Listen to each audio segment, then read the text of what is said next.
Oh yeah, it's the same old thing with hitting the button and it's not really changing the state. So sorry for that. Yeah, I was just saying. It felt like a good idea to generally push back the stream a bit, and I'm thinking about pushing it back 2 hours. Just so that more people can tune in. I think that's generally a better time. Simply because, yeah, just people coming home from work at that time in Europe, and yeah, it's not as early for America and so on. So yeah, I thought about doing that. I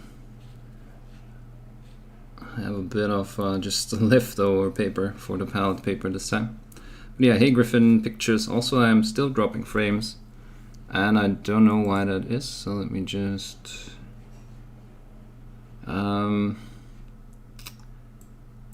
stop my preview, or at least minimize it.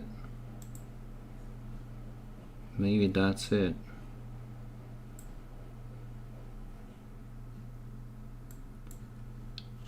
Okay, it's going into green. Still yellow. We'll see. Let's just keep going and then we will see how that changes. So this camera setting is a bit, well, it's super close up. So I think that shows a bit better what I'm doing. However, it's also going to be kind of difficult to always stay in focus, but we'll try it. So today I'm going to continue on probably the patterns down here, and I'm going to start doing the zebra patterns too.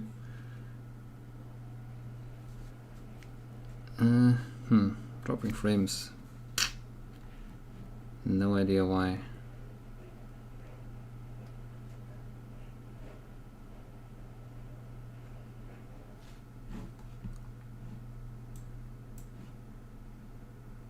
Is it really bad with the frames? I don't know why that is, honestly. Haven't changed anything. Hey Cujo, how's it going? Maybe it's going to calm down. Yeah, that's annoying, but we'll just keep going for a while. So I'm going to just quickly prepare my palette.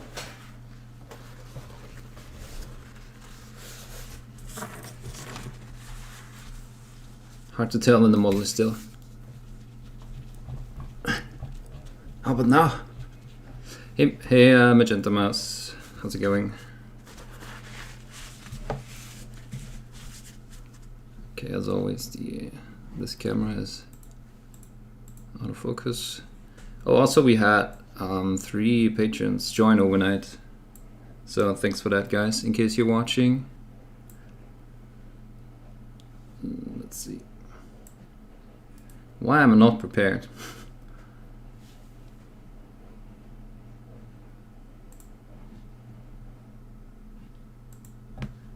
So tomorrow we're going to record the first podcast. I thought about streaming it, but I'm probably not streaming the first one. Simply because, you know, it's the first one and I just want to make sure everything is recorded correctly. Yeah, so that it doesn't look unprofessional and all that. But yeah, then it's going to be live on YouTube on Friday. Okay, so I'm just going to go with the general theme of what Games Workshop was doing here. A little blue in the... Wait, you can see it, yeah, here it is, in the crevices. And then have a black snout. Yeah, and I don't know what I'm going to do up here. Probably not going to do metallic, but more like white. And just play around with that. So I'll just have a bit of blue and do the rest in white. Let's see. Maybe time to test the Reaper Pure White. How many patrons am I at now? I'm at 110, at least that's when I checked. It didn't change much the last 3 months, but obviously since I had not as many uploads during, what was it, December and November.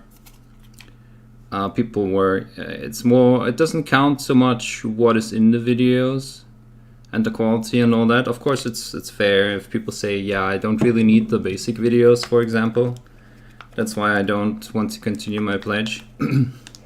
But yeah, it's all about the amount of uploads, as with anything, where people kind of draw the line or decide whether or not it's worth it. And like I said a couple of times now, didn't have my strongest months during November and December. That's why the content suffered a bit. So yeah, kind of stagnating, you know, some people deleting, some new people coming in. I think it still rose by a few each month still, but not as dramatically as during the months before. But yeah, I mean, obviously, just kind of have to live with that, since I'm, yeah, how would you call it? I'm doing everything myself, and I'm doing the, oh my god, that's a Winsor Newton Series 7. Let's not do that. Yeah, I have to do everything myself, and I'm doing Patreon and YouTube content, and it's not always going to be, you know, when there's a little something putting you out of balance, then some months will be weaker, obviously. And it's fair if people say, yeah, you didn't upload that much, so I'm leaving again, you know. I mean, it's fair. Can't say anything against that. Okay, I'm just going to start with white. I'm probably going to try and shade it.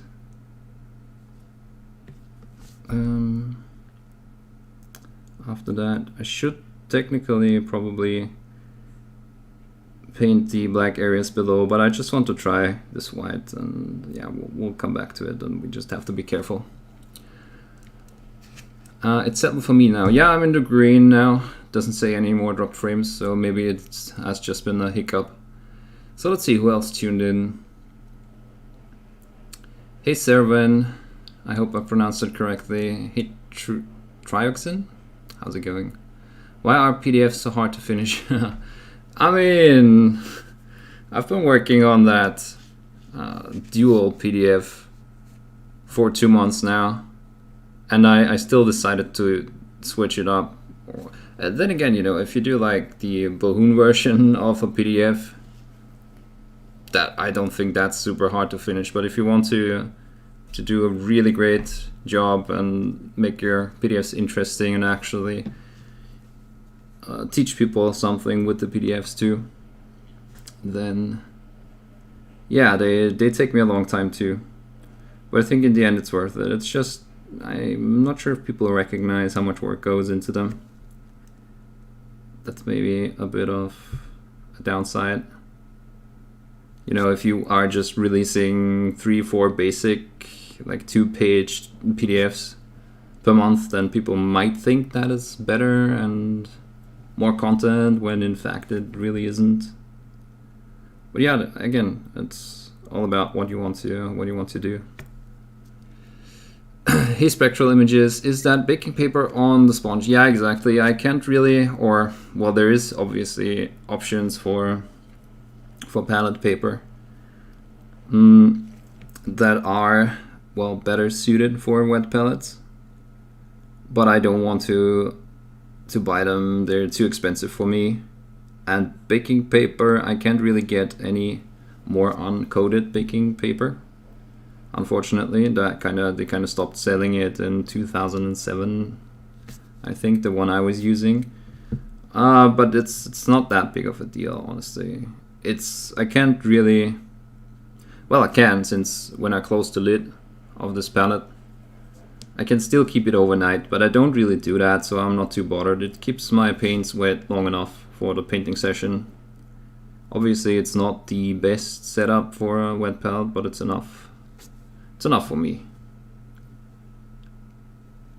It looks like kitchen towel. No, it's you can perfectly well just use this. like just kitchen towels, like two layers or 3 layers or whatever, and then just put the baking paper over, and it's good. It's going to be fine. You just need something that stores the moisture and gives you a bit of a solid surface where you can put the baking paper on, obviously. Could you tell us which clay is close to monster clay? I don't know, honestly. Never have I ever tried monster clay? I don't think so. I don't remember. I tried one oil-based clay. For the life of me, don't remember the name right now, unfortunately. But I don't use monster clay. I use polymer clays only. Since I need to bake my stuff to be able to ship them off to a caster, I don't do my own casting.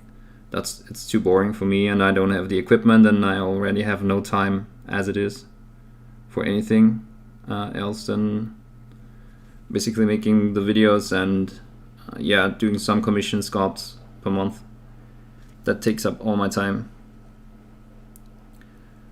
So I can't really do the casting either, so I just ship them off, and I need my clay to be bakeable and be solid for the transport.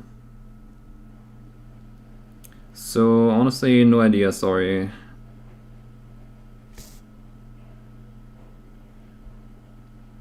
There's a couple of forums, like the Shiflet Brothers Facebook page. You can perfectly well just go there and ask people questions about that, and they're going to answer. There's a lot of activity there. It's really hard to keep uploading new stuff. Yeah. Yeah. What do you mean, like on YouTube, like stuff that has never been done before? Or what do you mean? Or generally just finished stuff?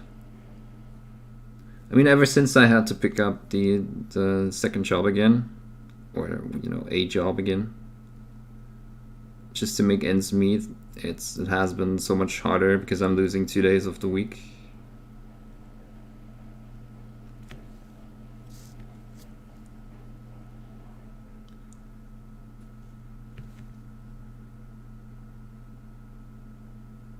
And you completely lose them, because when you're coming home after just doing monotonous work, you're not really the most energetic person either, or creative or whatever.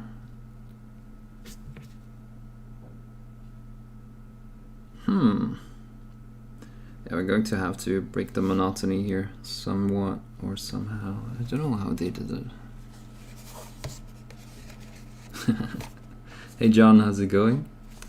Why Tamiya? I don't understand. Is it like, do my colors look like animal colors? What the? Ah, you're welcome, Spectral Images. Sorry I couldn't really help, but like I said, just go check out the Shiflet Brothers Facebook page. A lot of helpful people in there. What did they do? I think they just cheated, and yeah, they pulled up the black all the way below the cheekbones, so we'll just do that probably. See, I just want the consistent layer. It's still not quite there at the base of the mohawk. Also, I need to decide how to what colors to use for the mohawk. So I'm totally open to suggestions. I thought I'd just do it in these colors, but that was back when I thought I would paint them a bit more closely like the artwork, but we deviated quite a bit now. Well, yeah, I mean, most of all we just did a lot more stuff black, and we just used pink. I mean, I get why they are using the blues and the greens and all that, but for me, Slaanesh is just more pink and black. The best artworks of Slaanesh. are using those colors, or the artworks that I like the most, basically. Tamiya sprays smell good, like lollipops? Really? Oh, you mean because like the pink? Just to keep it going with new ideas, you don't want to repeat yourself. Yeah, that's true. I mean, I guess that's why the Patreons that are basically just paint-alongs, where people just upload whatever they are painting and are not really explaining too much of what they do, other than maybe the colors, are more successful than people that are actually focusing on teaching.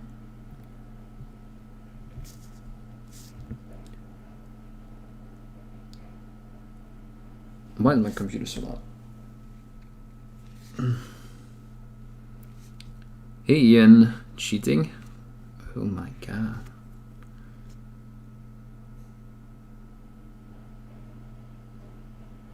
I mean, it's just when you are doing shading and you're using black for that, I just randomly called that cheating. Of course it's not cheating, but since you can't shade black any darker, obviously it's an easy solution, which is fine. Yeah, so it has a bit of blue in there. I'm not sure, it's a bit too baby blue maybe. But they have definitely also used some form of blue in there. I can't really see it, but the recesses here, there's some blue. Yeah, we'll find a solution. I'm just going to experiment and apply the base colors. And then we go back and forth. They really smell like lollipops. Okay. Kuja sniffs a lot of spray cans. I trust him. Alright, alright. To each their own, I guess.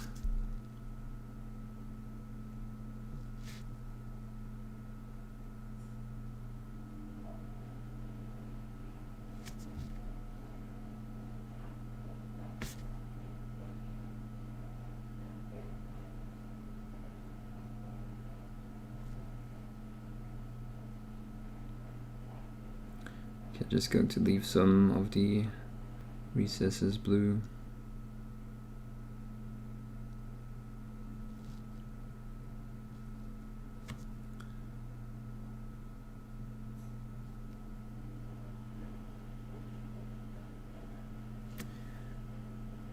Reaper white seems okay.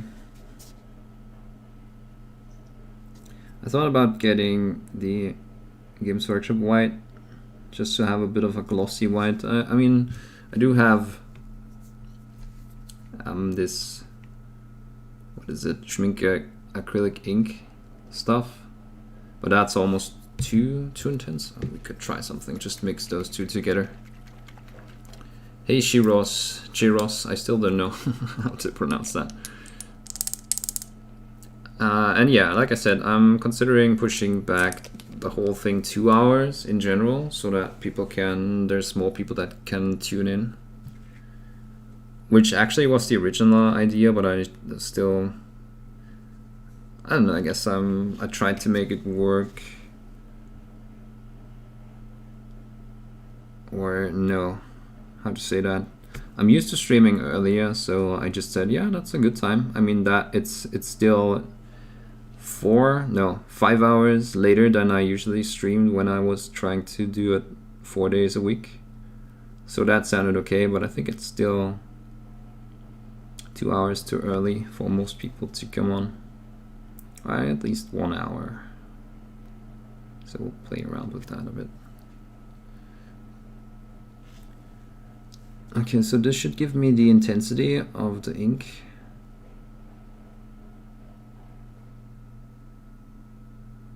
But it shouldn't make it too shiny.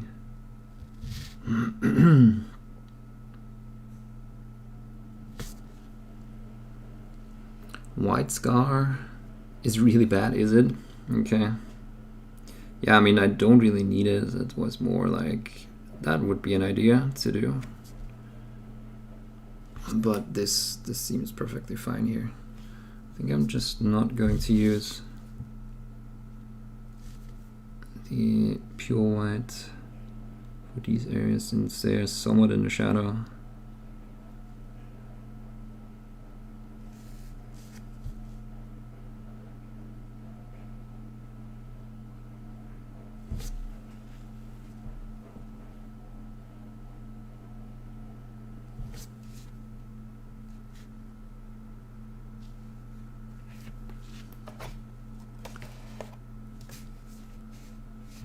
Like J, okay. No luck finding that white ink in Canada yet. I may need to look into it harder, but I've heard it mentioned by a number of artists. So I heard from Roman Lapard. He was the one that gave me the tip. Yeah, it's since I don't really do a lot of white and I don't use it to highlight my stuff like others use for, you know, the artist acrylics, the heavy body acrylics for white to maximize their contrast, which is not something I believe in, and that really doesn't fit my style. I still want a white that is intense, for example, for these light dots, and also for eyes, to have the reflections show proper intense. I still have that and it works pretty good. It has good flow, good coverage. So really, really perfect for what I want to do.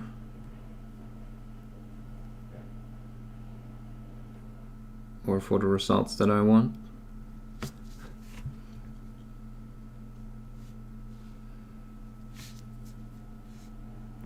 We're going to blend from black to pure white today. It's going to be interesting.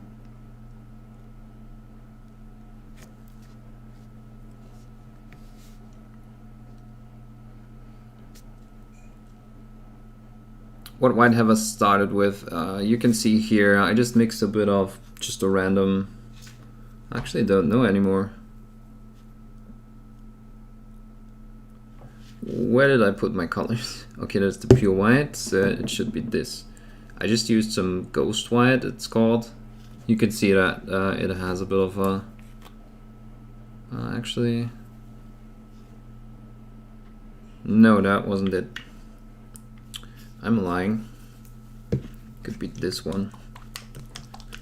Just some random.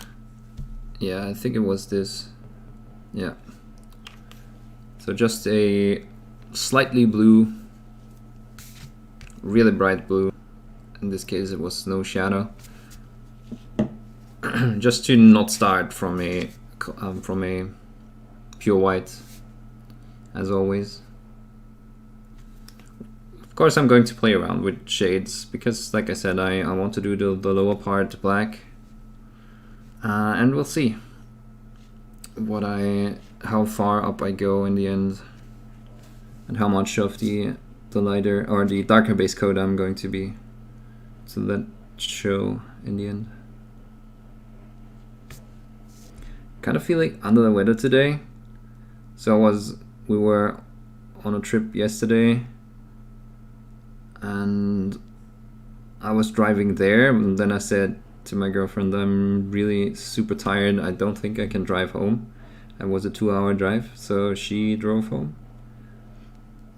Yeah, and usually when I'm like super tired like that, there's a cold brewing inside of me. I was sneezing all day, so it could be that.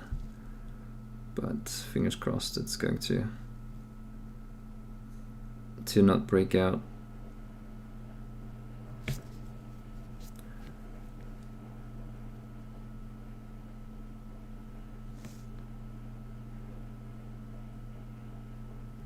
Videos don't really care if you're sick.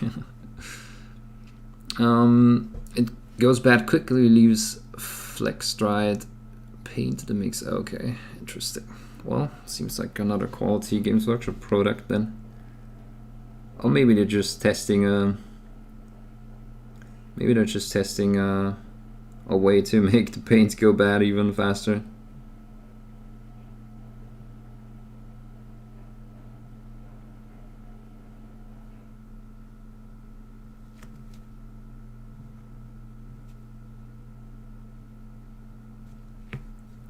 What pink did you use for the shoulders? Am I blind or does scale 75 not have a bright pink? I have no idea about scale pinks, honestly. It's been a while since I have been using scale colors. Okay, that's not a pink.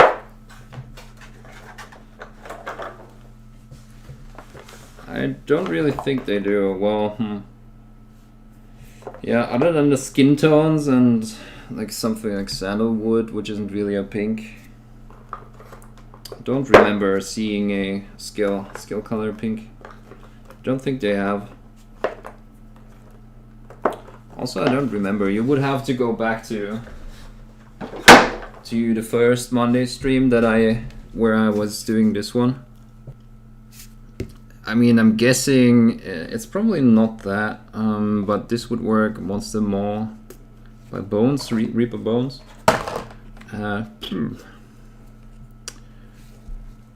Blush pink is on the table. Could be that too. I mean, obviously, you mustn't forget that I did highlight it, so it looks a bit darker, but it's probably that. And yeah, the highlight was just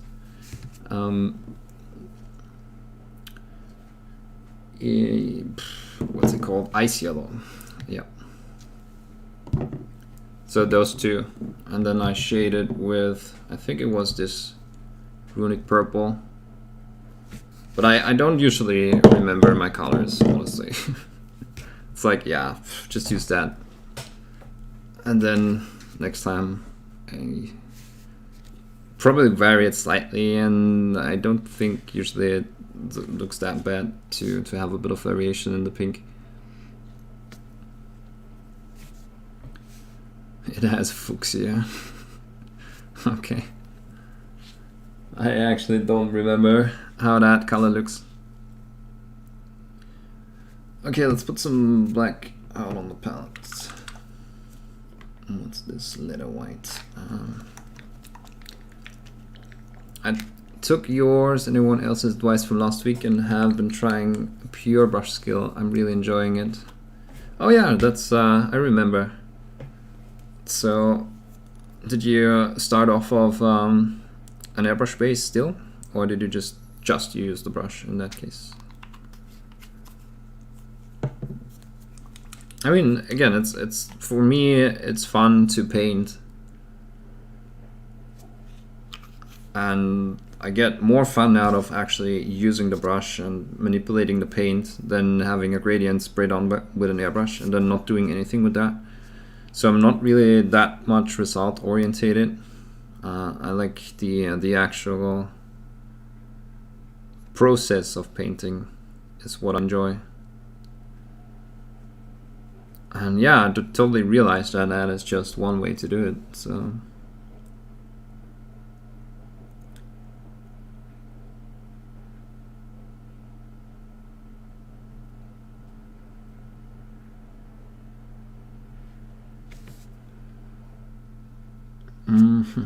I really need that reference. I don't know how they did it. Sorry. Yeah, people still complaining that I'm starting the stream too early. What is that? I even started later. Okay, let's start off some pure black. Don't think this approach is going to work.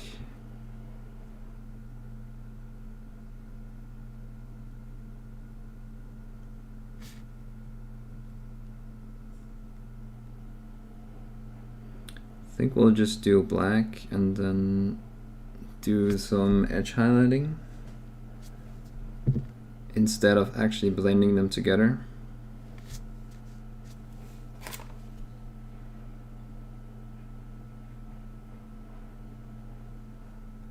Yeah, also they've been using some blue. We will find a way.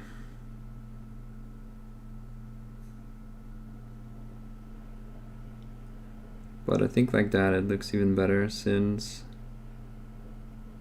the armor is black, but they did it black too. Yeah, okay. Yeah, so that looks good. I'm just going to start dark lining everything here. so that we have a bit of a higher contrast in the result.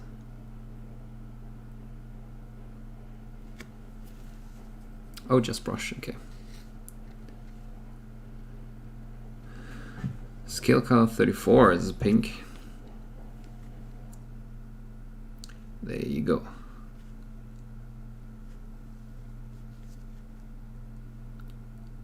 I got a super chat. No, you're lying.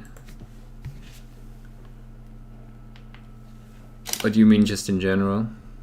Oh, Ian, thank you. Thank you for the... Why didn't it show? Interesting. I've set the alerts to show, but thanks a lot, Ian. I did not expect that. So thank you. I need to look into that. And thanks, Cujo, for reminding me. Much appreciated, Ian. Thanks.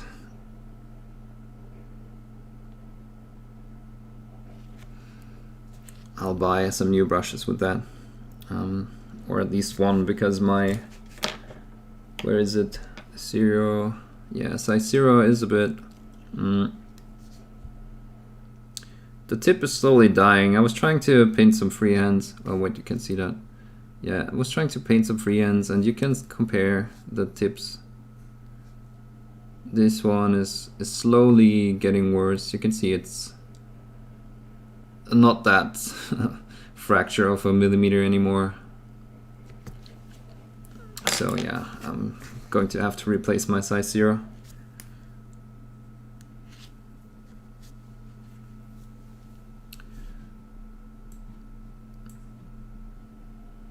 What brush do I use? Raphael 8404, size 1. And I do occasionally use the size 0, like I just said, for freehands. But you basically only need the size 1. You don't really need size 0. I just like the 1 because it has a really good brush tip and a reservoir still, good reservoir. So you can use, or you can paint a lot longer because the paint stays in the reservoir.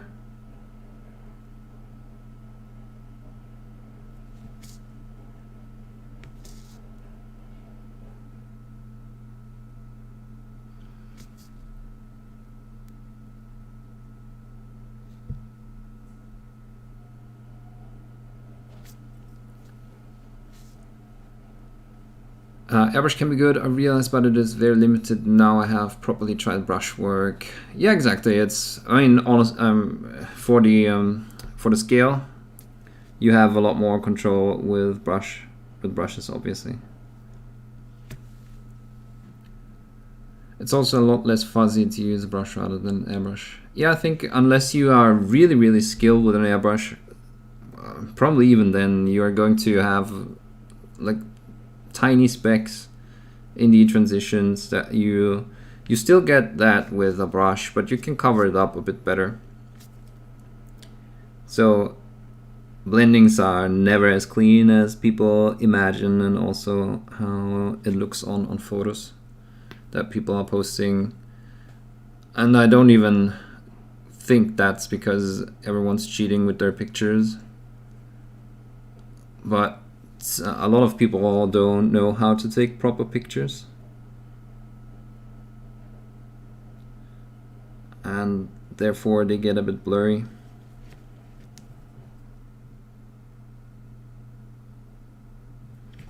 Yeah, we'll have to work on that transition here, but I just want to get the black or the dark snout area proper. You didn't add a chat on. Oh, that's why it didn't show up. I think, at least. Hopefully this tip method is more immediate. It should be. I think it goes to the AdSense account, as far as I know. So yeah.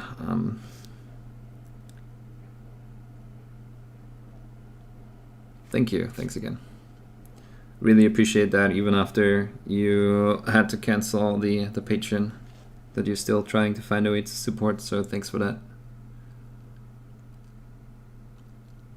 Okay, so I think that sets up my black, so it's still getting a bit higher or lighter, as you can see, towards the upper area, and then I'm just going to probably edge highlight. I'm just going to take one more look here how they did it. Yeah, I think they did it similar. They just added a bit more blue. Do I want to experiment with that? I always think when you use blue for, well, not always, but in this case, it kind of takes away from the effect of it being like a zebra fur pattern. We'll see, maybe just tiny glaze of blue. Since we have some blue in here, it's also going to work, I guess.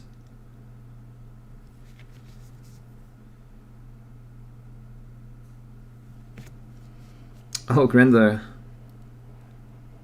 Thanks a lot for the raid. Thank you, thank you. How is stuff going? I haven't really followed you. What are you painting at the moment? I'm trying to remember what the last thing was that I saw, but I don't even remember that. I haven't really watched much Twitch at all. I just, maybe other than gaming streams, which I don't actually watch, they just run in the background. But yeah, welcome everyone from Render's chat. Just continuing the Noise Marine, obviously, and then later I'm going to probably switch back to the Crimson Fist Marine, and we're going to continue with the next layers there. I did paint a bit off stream just to find out how far I want to push the contrasts and the blues and all that. So yeah, I cheated a bit, but that's what we're going to aim for on stream too. This made me realize that I definitely need to paint my Golden Demon entries off stream, because it's so much crisper when I can be like up close, which isn't really possible when painting for the camera.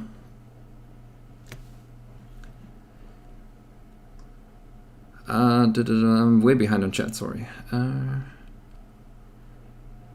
Scale 75 do a game color range. That's true, yeah, I didn't think about that. They do a pink called Orcish Dermis. Okay, interesting. I like that color for ears. I don't know, I totally missed. I've not used the scale game color paint range, so I have no idea. Yeah, they're good. They're just not matte. They are satin too. Actually, maybe satin too glossy, I would say. I have a few of those fantasy colors, and I think they look good, amazing. Just wish yeah, exactly. They're not as matte. I've been considering picking up some as individual pots to try them. Yeah, I want the reds. They should be interesting. Nailed it, Raphael. It's a good price and a lot nicer than Windsor. Yeah, so in my Twitch chat, if you do exclamation mark brushes, I want to say. Is it, let's see. Brushes.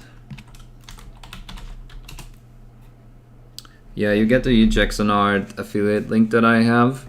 They send everywhere without shipping cost for brush only orders, and they're the cheapest ones that I found online. Obviously, if you have like a local store that sells them, that's probably going to be the cheapest, but if you don't, then they are a good way to get them. Like I said, they ship everywhere, and they do so without shipping costs on brush only orders.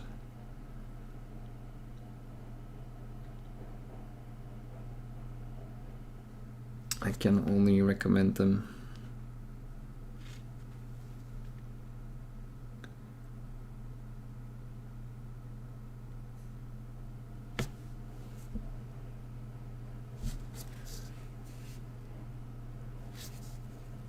Okay, so edge highlighting is a bit hard on camera because I'm usually turning around the miniature like crazy. just so I can use the broad side of the brush. But if I do that, then no one's going to see anything anymore.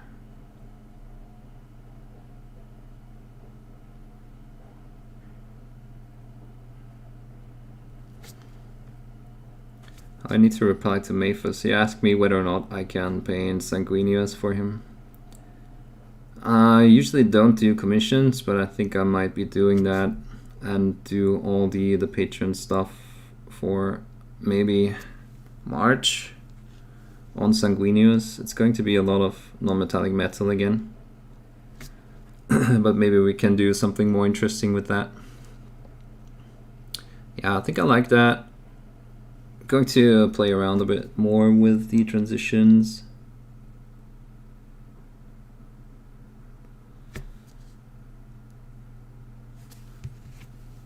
I heard a few good saturations such as Haster Purple. Great for glazing. Yeah, totally. I'm. If you don't care about the gloss, then you're totally fine with those. Void Tridents. Okay. Most likely was the last thing that I saw. I think so, yeah. I remember those. Such dissing right away. Who did I diss? Poxwalker. Void Tridents and just some tabletop orcs. Are you actually going to play with those, Grendel? I thought about doing... Well, I was assembling, so when I had sleeping problems and I didn't really want to record videos without a good energy level, I was just assembling my Delac purchase, and I really liked them. But then, who was it? Skeletus? How, I don't know how you would describe them, but Stefan Johansson from Sweden, he said they are most likely going to get rid of the category for the games day. And then I thought, yeah, good thing I just assembled 6 of them, and I am really I take it really serious, the part where you get rid of mold lines and gap filling and all that. So they took me a whole day to assemble, maybe even a bit more. Yeah, and I was starting to build some bases. Where's the, oh, here it is. So I was building that one, and I really like the way it turned out. It's going to be good. I'm going to at least paint this one. It would just kind of suck if I couldn't do that entry for the games day or for the Golden Demon. I don't know if people actually know that Warhammer Fests were called Games Days before. I guess that was just too generic. I'm sure you answered this many times, but what wet pellet do you use? Just a plastic container, a Ferrero Rocher. What's it called? It's not Selection. It's there's a couple of different ones in there. It's not just the golden ones. There's the dark one and the light chocolate ones. I don't remember what they're called, but just that. And then a bit of brush, not brush, a sponge, like 2 layers of sponge and just baking paper, and that's it. You don't actually need to buy a wet palette, honestly.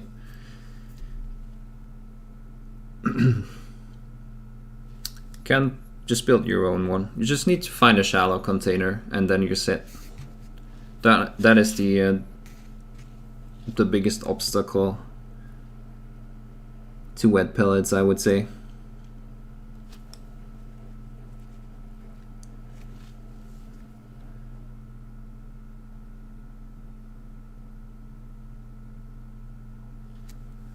Hey Flickster, wow, I'm kind of behind on chat.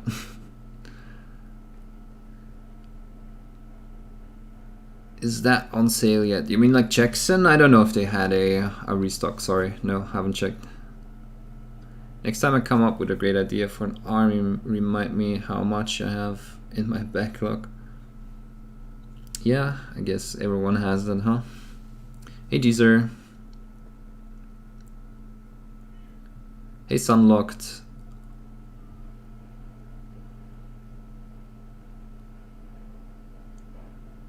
They're removing squad.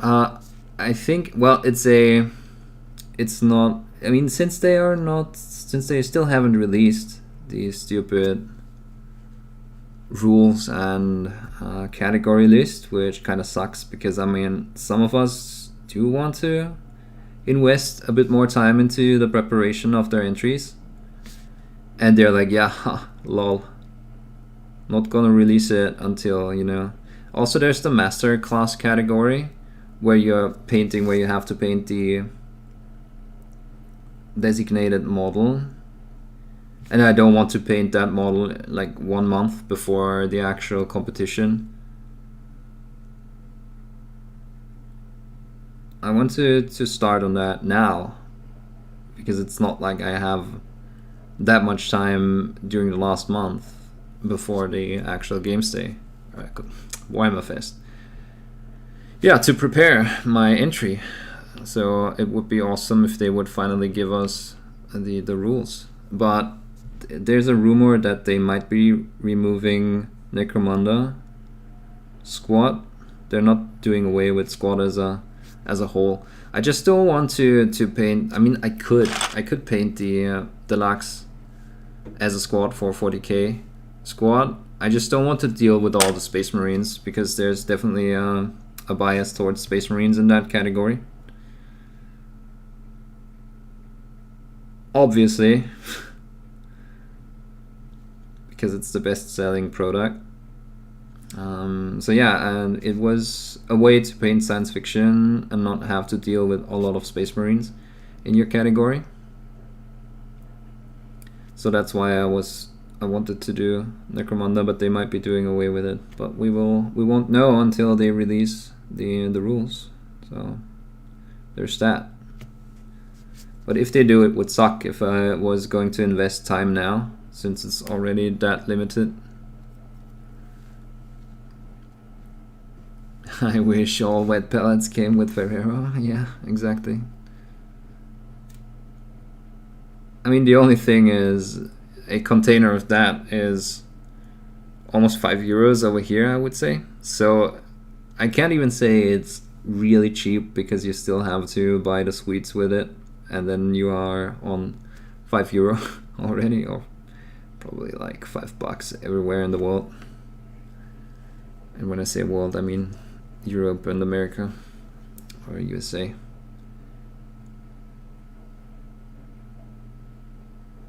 But it's probably cheaper than any red grass, or what's the other palette? And you really don't, I mean, they are handy for, you know, when you want to just have a finished product, don't have the time to look for containers. And yeah, I mean, you can still, I mean, these containers are okay. They're somewhat flimsy, you can't really put anything on top, but the way I transport my stuff, I just put it on top of my colors and put a lid on that so it's protected, but you can't just throw it into a bag, a transport case, and then put stuff on that, because then it's probably going to break, because it's not that sturdy. So if you want a really sturdy container, then yeah, I guess if you are buying one of the commercially available pallets, then that's fine. But yeah, if it's just for painting at home, then those containers are good enough.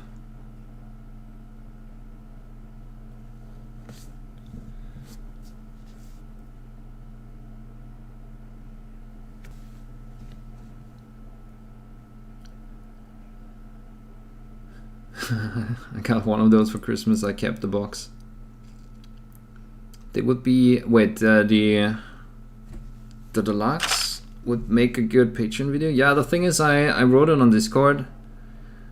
I can't do my Golden Demon stuff on on camera. I can do certain aspects and maybe give like video updates, and I'll definitely do the PDFs about them. But I just need to, because you know, if I go there I want to win, and I want competitive entries, and obviously since when painting on camera I'm like 4 times the distance to the miniature that I usually am, and then I also have magnifying glasses, and I just want to be super competitive or have super competitive entries. So I have to do my Golden Demon entries off cam. I'll totally do updates on Patreon for them, and like I said, I'm going to do PDFs on them. So I'm going to take pictures during the process, but I can't stream it. It's not possible. That's more, you know, then I wouldn't go, because it's like running the 100 meters at the Olympics and having, you know, a weight in your hand, carry weight in your hand. I've used a takeaway salad lid. Yeah, there you go. No sanguineous. Oh, you did not get a sanguineous for Christmas? Like I said, I have to talk to Maphis. I'm probably going to do that sanguineous as a commission, unless he already gave it to someone else, because I haven't replied to his message. Like 2 days. Uh-oh. Hey, Useless Wizard, how's it going?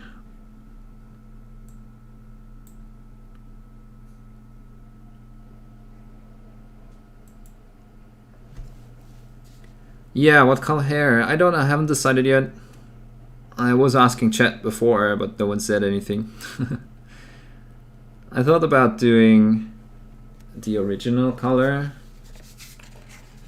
I just don't know if it fits the more, yeah, just black and the general black and pink scheme. I mean, obviously you have the different colors in there, but the leopard fur. So might as well just do some different or some interesting colors there. But I haven't really decided yet. Open to suggestions. Twitch chat isn't the best for communicating.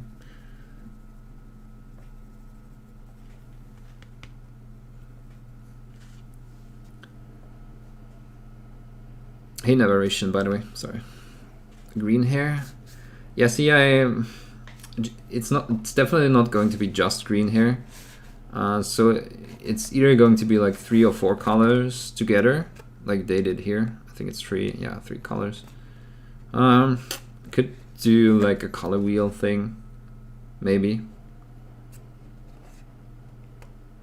Yeah, I'm unsure. Totally unsure. Not feeling particularly inspired either.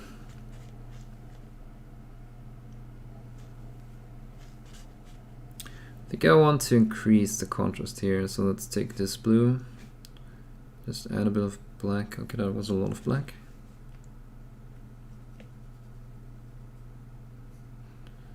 Don't have to go that much darker to increase the contrast, I think.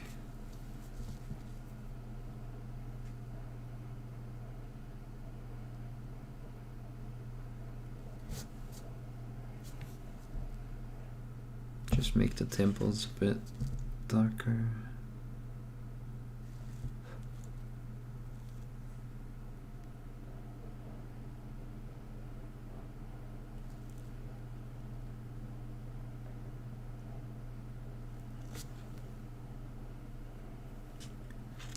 We go a bit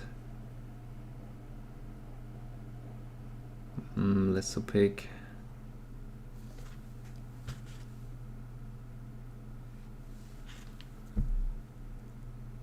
Then work on the transitions with pure blue. Yeah, that's definitely going to look better. Just maybe a tiny bit too dark. Yellow and green lime.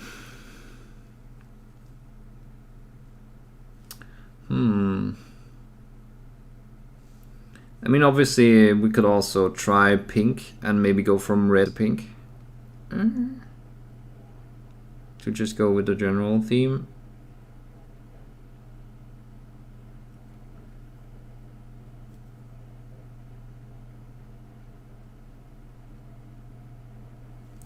That's maybe the most quote-unquote subtle thing.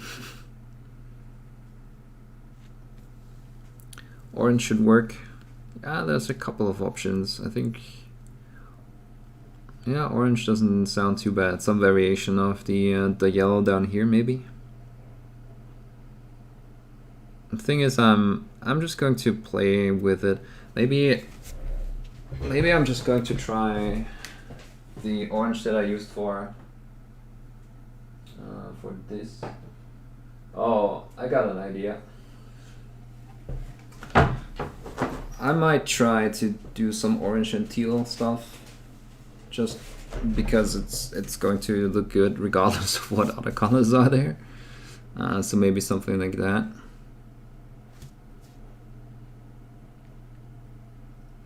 Yeah, we might.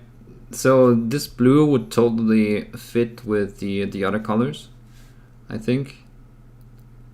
And then maybe just do orange highlights. Yeah, I think I'm going for that. That's the best, or that feels more. That feels like it would work.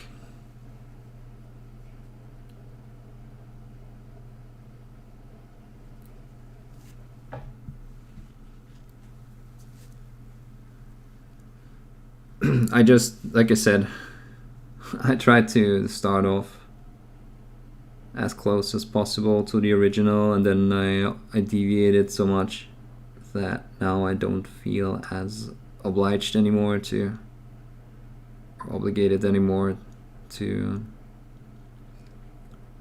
follow through with that.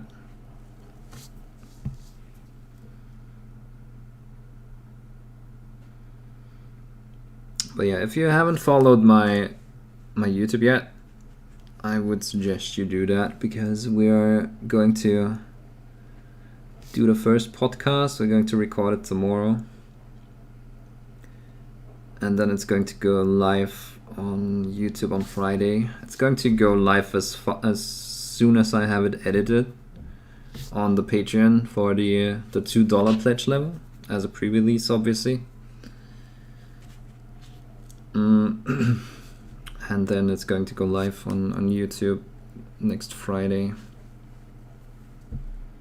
But that should totally be interesting. And like I said, it's a new format that I want to try, and there's a lot of podcasts around for wargaming in general, but there's not really any interesting podcast for painting.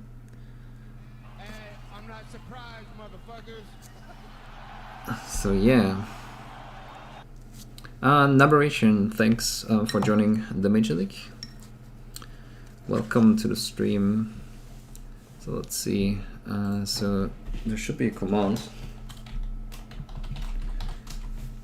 We were thinking about streaming it, or I was thinking about streaming it, but then it would be for the option that people can ask questions, but I don't want to disrupt the actual podcast. So I would need someone to collect the answers and paste them somewhere so that we can answer them after the podcast or towards the end of the podcast. But I haven't really found someone that wanted to do it, so yeah, it feels like being able to focus on the actual conversation is better in that case. Can always stream the next ones, possibly.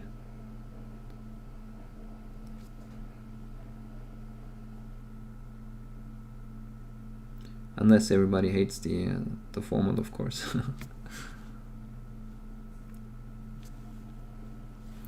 That should probably be a bit darker.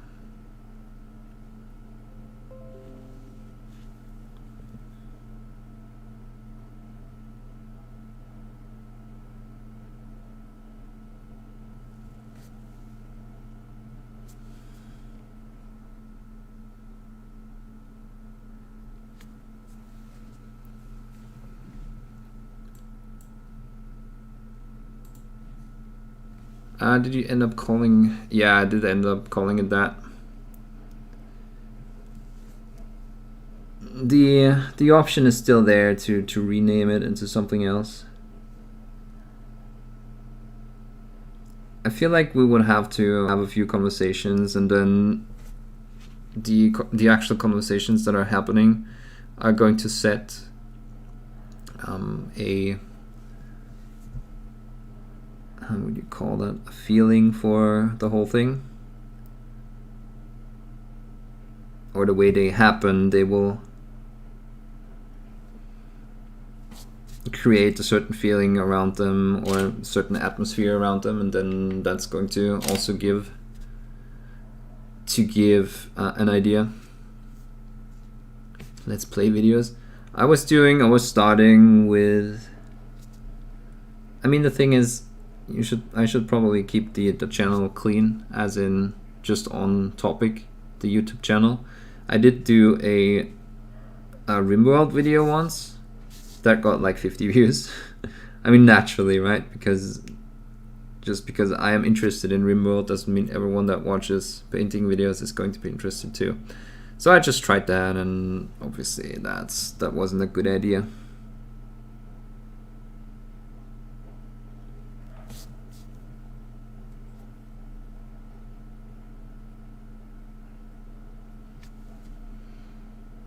Yeah, so I think that slight white highlight up here is going to tie everything together a bit. I'm also going to add a lighter highlight on this, we'll call it negative edge, or negative, I don't know, bend, or maximum negative bend, whatever you want to call it. And then on the upper side here, just to keep with the general idea of having highlights on some higher up areas, to make it look like a more reflective black material. Hey, I'm not surprised,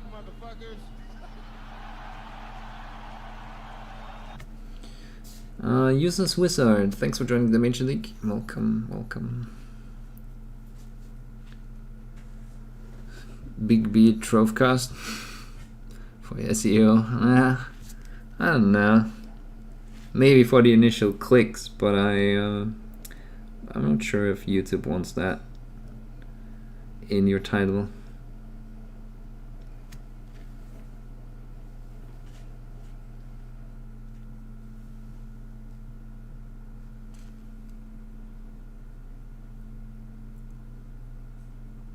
So the question is, do I want a bit of a color variation here, so that the white eyebrows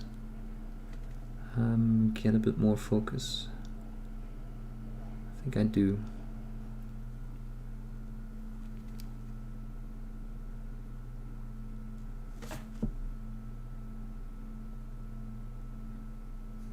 Just a subtle shade color.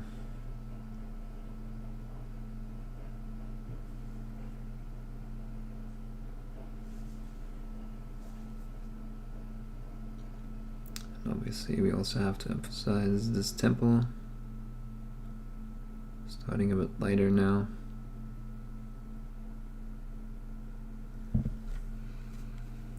I want to rename my channel to Hand Painting. Yeah. The question is that going to happen? As in, is Twitch going to allow you? See, like I said, it's just, if you go to Instagram and check out the Patreon hashtag, then you know what's up. So I totally understand why you want to do that.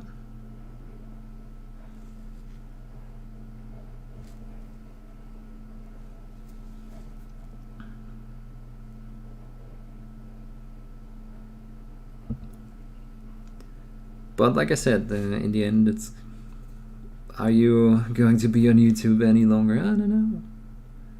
If YouTube wants that.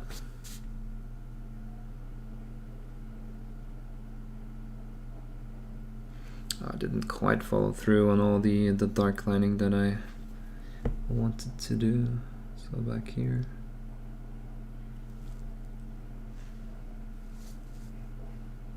I don't really, I was joking. Really? Were you joking?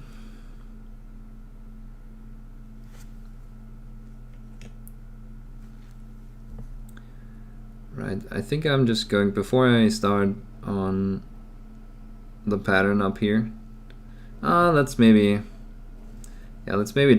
finish at least the white parts, and then I'm going to try and see how the hair looks if I do it the way I wanted to. Because I really like the idea of orange. I just need to remember what I used. I think it should be just this, this. Oh, was it? And some red.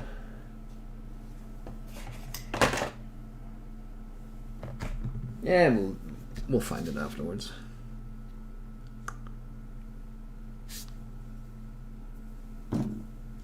Maybe it was just deep red. I think it was deep red because it's on my table still from painting that back then.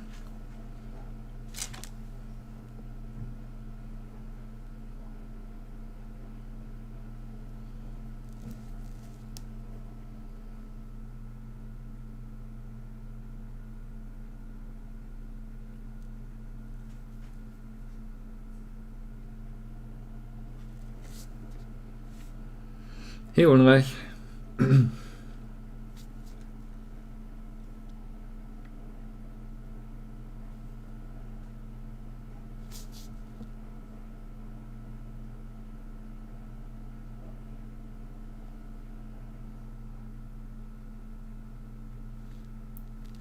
I kind of wish I didn't glue the head on,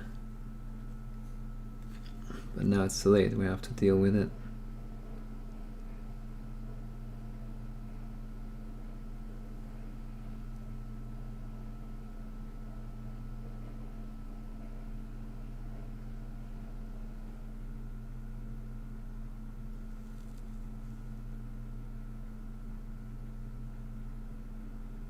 Should at least not have started highlighting back here.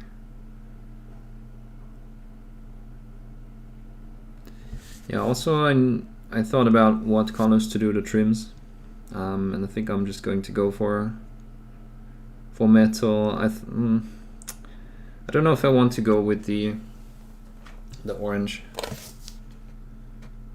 that they used. Could maybe do it in gold. We'll see. Maybe I'm just going to go crazy and mix non-metallic metal with metallics. Like a madman.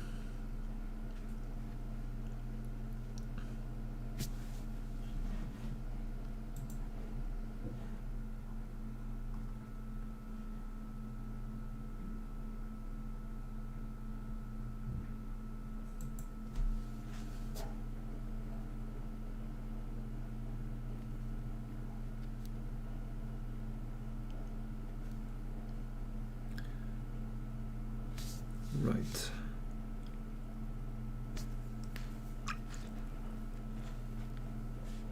So just toning down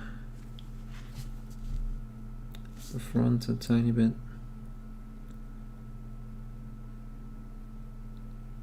The transitions got a bit less crisp for that part.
And also, well, I call them eyebrows, but the arches over the eyes, I'm also going to use some pure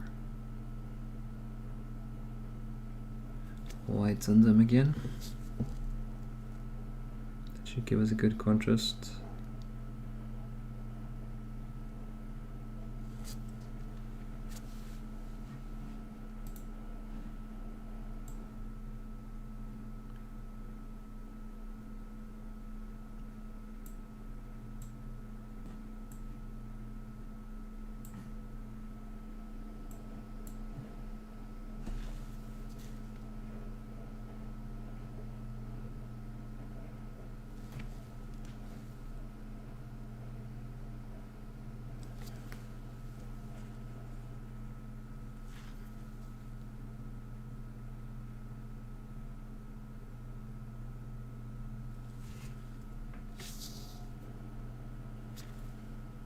Yeah, just generally making things sharper again.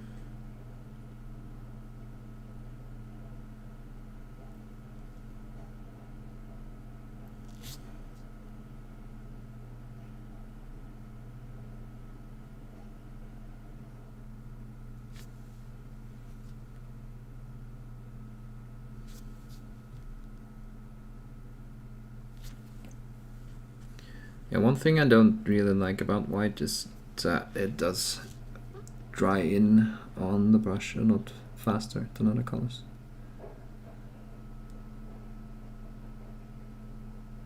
At least the acrylic whites that you can get from different manufacturers.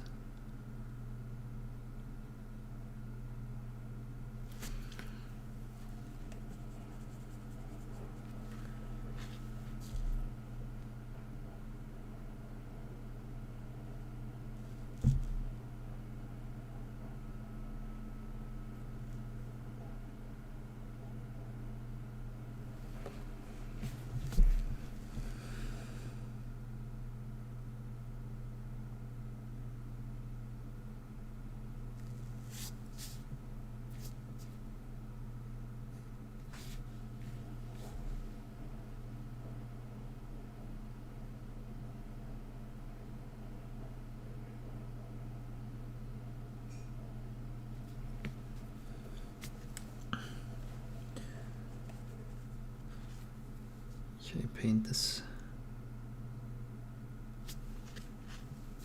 element 2 and the one on the other side, and then like I said, we're going to try something with the hair.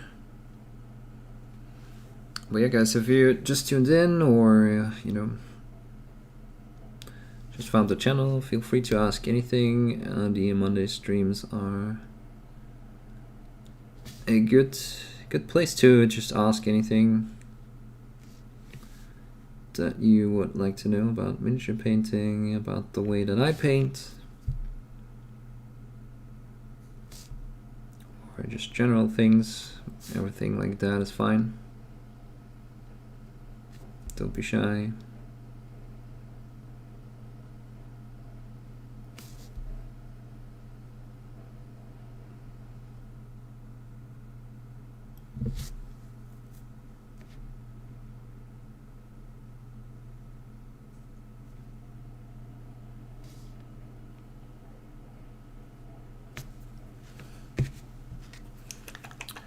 Pure white.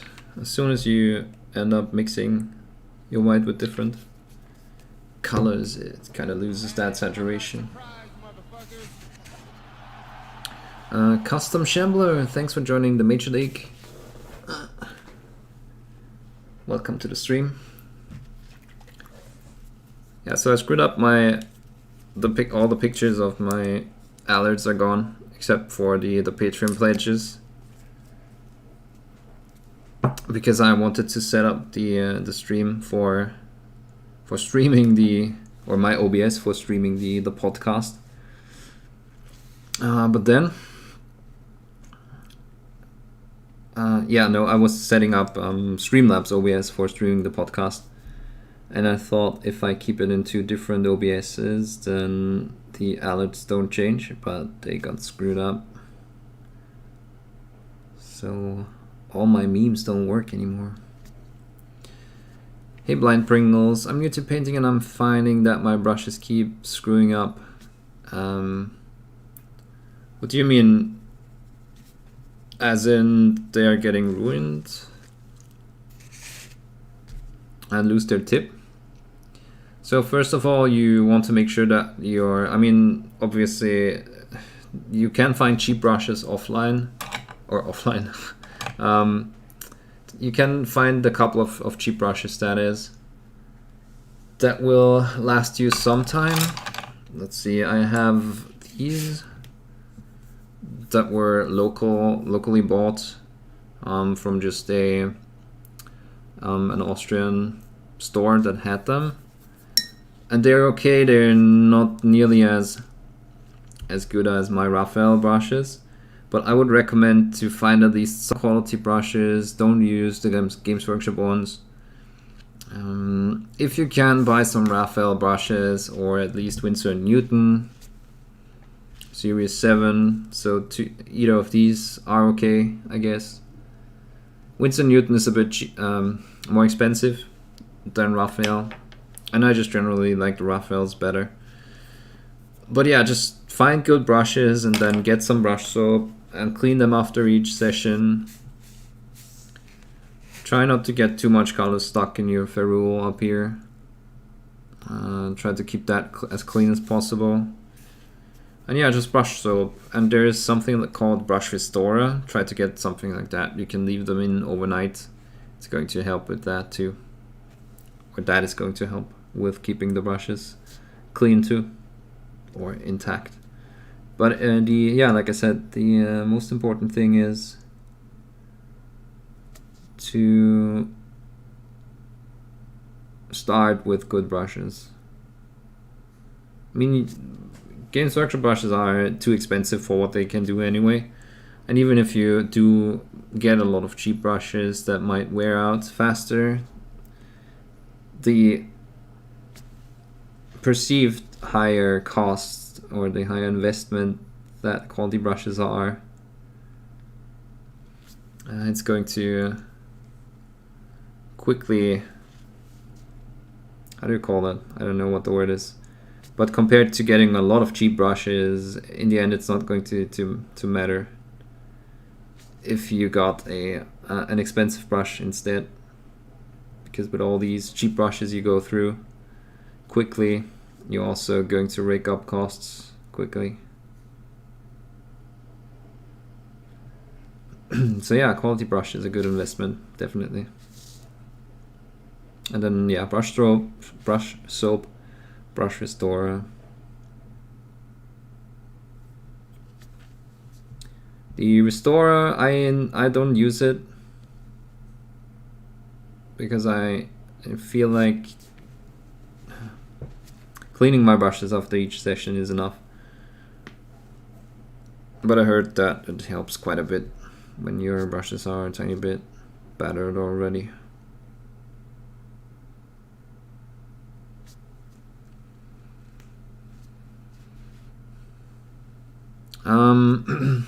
Are you welcome. Also, make sure that it's not synthetic brushes. You want natural hair.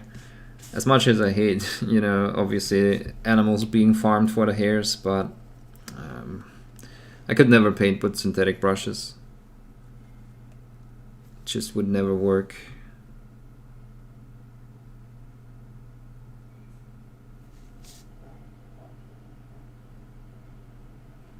Because synthetic brushes, even with now the miniatures being plastic a lot of the time, when they used to be pewter or white metal, when you were using synthetic brushes on those, then the hair is frayed within maybe one miniature, or just by painting one miniature, because they had that slight rough surface, or slightly rough surface.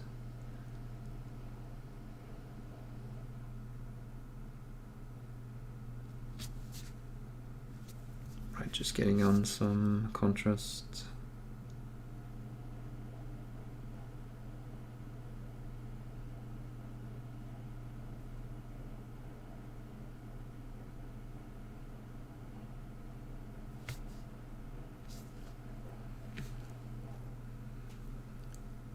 See you later, Kuja. Thank you. How about an update on what you've been working on the last week and what's planned for the next week? Yeah, basically, I mean, video-wise, I am catching up on a few videos that I have planned but didn't get done in November and November and December. So I'm going to do. I haven't really done a video about how I painted the yellow on the marine. There's only the PDF, and I find. Hold on. Especially with the new video where I was uploading the brush control basics to Patreon, I guess it would make sense to go back to the backpack, because that one was painted really fast. The yellows on those were done like within an hour. And to explain again what I did brush control wise there, because it was really fast and it's looking really crisp. Yeah, in light of the brush control video, I think that's making sense. So I'm going to do that, editing that currently, and I'm also going to do a video about the checker pattern that I did on my Golden Demon entry. People have been asking for that too, so I'm catching up on those two. Then I have the podcast is coming out on Friday, and then after that I also have an edge highlighting video lined up for YouTube. And I've been working on the next heavier than metal video with this guy. Haven't gotten very far yet, but yeah, we'll see. Maybe after I'm getting bored today with this, I'm going to work a bit on that. Other than that, not much. Just been cleaning the Delac gang, and I was doing some bases for them, just casually, trying to do the next Golden Demon entry. But then I heard that they might get rid of that category. We'll see. We will see. Yeah, that's about it. A lot of videos still coming. And obviously, other than that, I didn't have much time. I cheated a bit. I was trying out the blue for this guy on the leg back here. I think I found a good recipe, so that in the end the videos go a bit faster. What else? Did some sculpting on a few keycap commissions that I can't really show yet because they are under NDA. That's about it. Which podcast? Question mark. Yeah, I'm doing a podcast. Just having different guests on. I'm planning to do. Well, I'm definitely going to do one per month. If all goes well, we will try to make sure, or I will try to make sure that every third week maybe there's a podcast. The problem is that I am doing so much. I'm just one person. I can't really do too much regular content, as in have like 3 or 4 things per month on a regular basis, because then I'm promising too much and then people get disturbed when it's not on schedule. So that's the plan, to do one podcast per month, and then we can always see whether or not there's enough time to speed up the intervals, to make the intervals smaller. Hey Leonardo, hi from Brazil. Have you painted infinity models, and if you have, do you attach all the limbs like arms and guns before you paint, or attach? That depends on the model. The ones that I painted, I probably painted assembled, but it was that was like 8 years ago, maybe, was when I was painting the last infinity model. That was a pan-oceanic dude that's jumping out of a plane, I guess.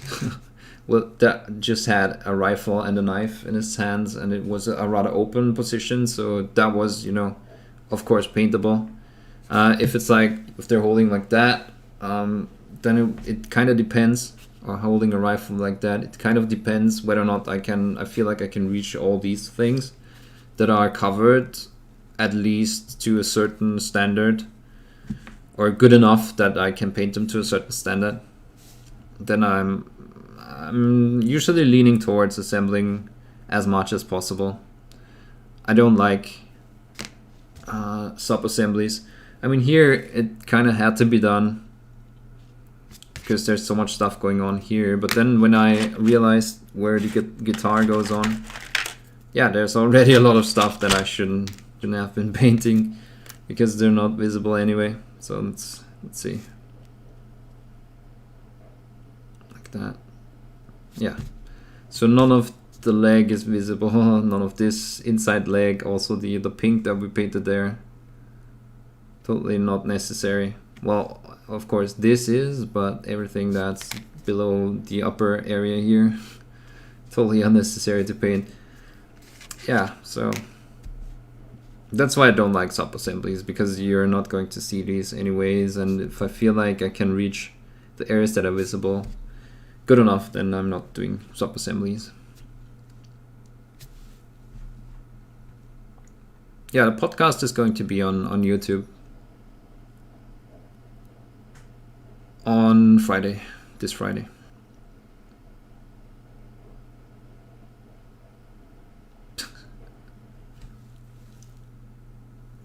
What?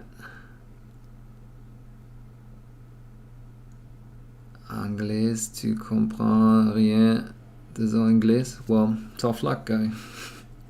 Tough luck, dude. I'm not French, so I can't speak in French anyway. I guess if you are considering that, then screw everything outside of France, huh? What colors do you like the most when painting 40k brand-wise?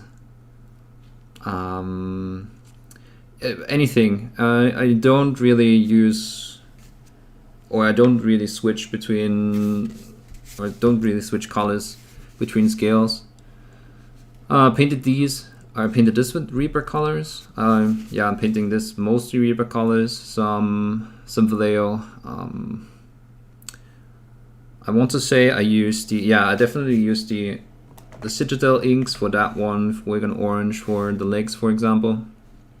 I don't really change colors for different manufacturers. So yeah, any color that you are used to is fine. You can perfectly well also use the Citadel colors. They're good colors. I have a couple of them. They're just not my main brand, but there's nothing wrong with them. Especially since, the only thing that I don't like about them is that they are satin, that they have a satin finish. I just like matte results. As you can see here, when you look at, I wonder if I have any comparison. So this is actually Reaper colors.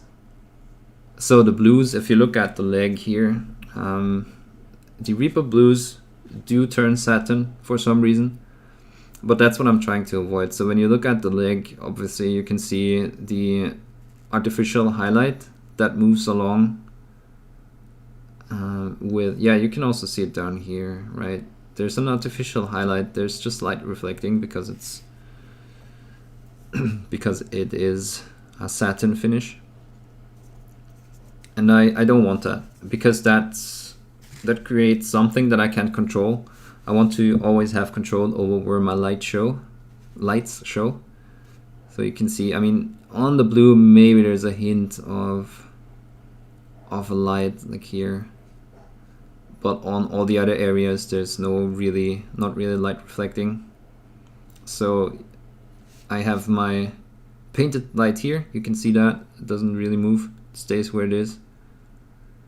Yeah, also on the turban there's no reflections that I didn't paint, so that's why I really want matte finishes. It just takes away, it betrays the scale, if that makes sense. So I'm painting my lights on this guy, for example, according to the scale that he is in. And yeah, if I have secondary lights reflections, that betrays the scale and that looks odd. but that's just personal preference. If it's, especially if you are just quote unquote just painting an army, then that doesn't matter so much anyway. You're not going to put like highlights, as in trying to mimic real light on your gaming army, right? That doesn't make sense. Why would you do that?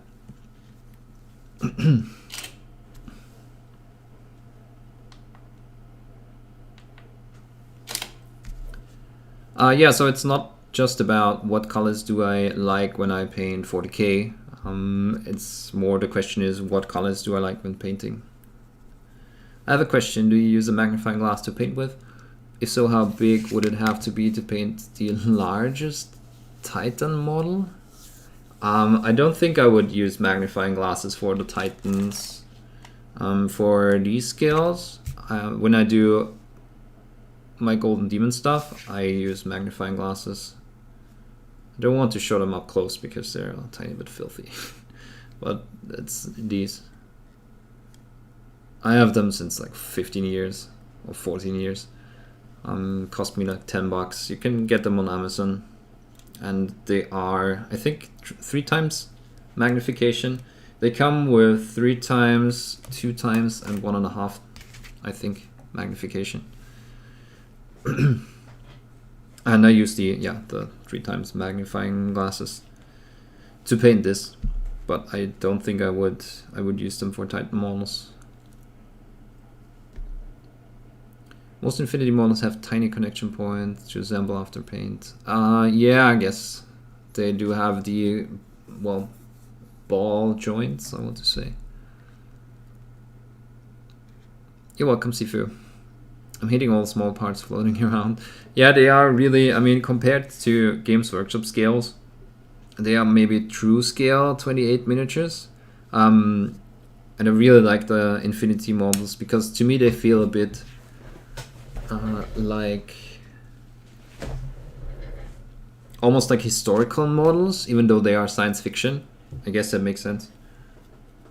So I really like them. I just can't really paint them on camera because they're so tiny, and I don't play the game. I wanted to play the game once, but then I gave up.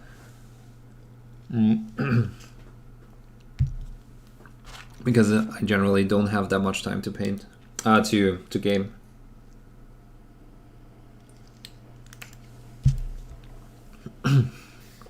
Yeah, just a quick reminder, guys, if you are new, don't forget to follow. It doesn't cost anything, and it helps me out. Bigger numbers is always better.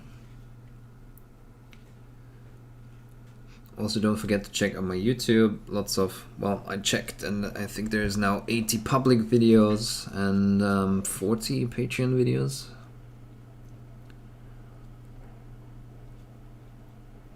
Also costs nothing. That bust is legit, thanks. It was really fun to sculpt it. It took a long while to finish it, but we finally have it up in the Mr. Lee store. And I'm probably going to paint the second one I have. I usually get 2 copies, one to paint up for the box art, and then one to just have on the plinth that's not painted, just so that you can see the actual sculpts. But it was so much fun. I think I might be going back and paint the second one that I have too. Just try something else with the turban, just get an idea for the turban and then do the rest according to the colors that I used so that it fits.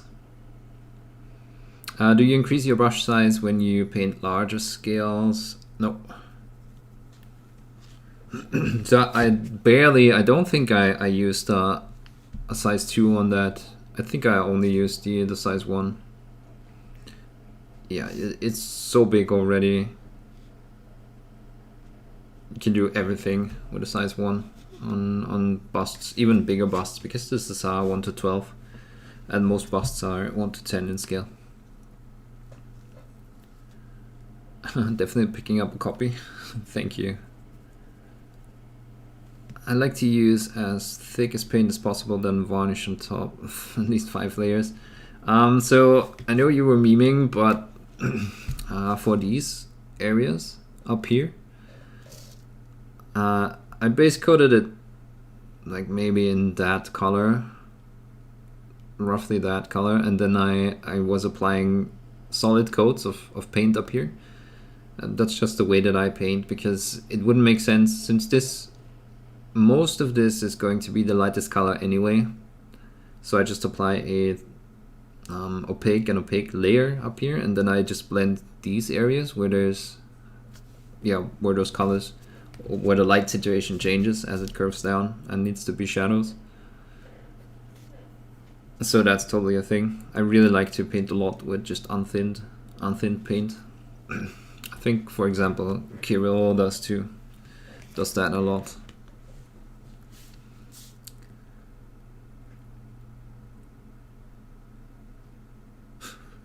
I need to screenshot the French guy that got pissed off because I'm talking English.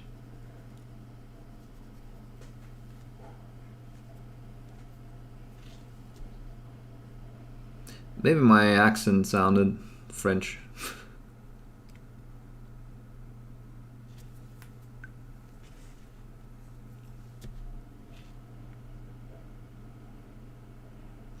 Yeah, fun story. When I started to go to Golden Demons, I did do a similar conversation to Rune Couples, to one of Rune Couples models. It was a standard barrier, Nurgle standard barrier, and I was copying the pose. And the French got all pissed off. Well, the French in the community back then, because it was too close to something that already existed. And I did win a silver demon with it. So for the first, when was it, 2005, for that whole year I did get hate mail in French saying I should go die in the corner. Stuff like that. That was interesting. Really made me like the community. Right, back to where we started. Of course, not saying that every person that's watching from France is like that. It was just a clique of people. Obviously, they could have come from everywhere, but those particular bunch of people that probably knew each other was French. That's why. Just got reminded of that. Okay, let's see. I think this end looks a bit not as smooth as I wanted to. So let's go over that with a brighter color.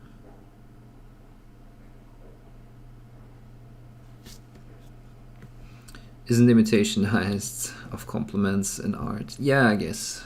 I mean, I get it that, you know, I don't know, I was painting for like 3 years back then, and I just really liked that idea.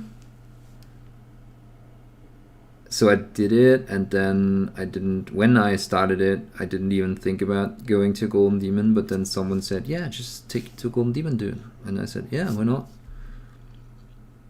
So I went, and I didn't even think about that the inspiration came from somewhere else.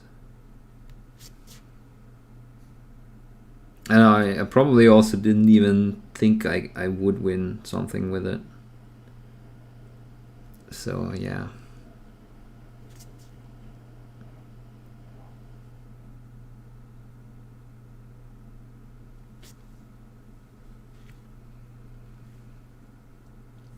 Nice time to join the chat. Hey Slippery. If I painted a Van Gogh exactly to the brushstroke as it did, would it get props? Yeah, unless you are going to try to sell it, I guess.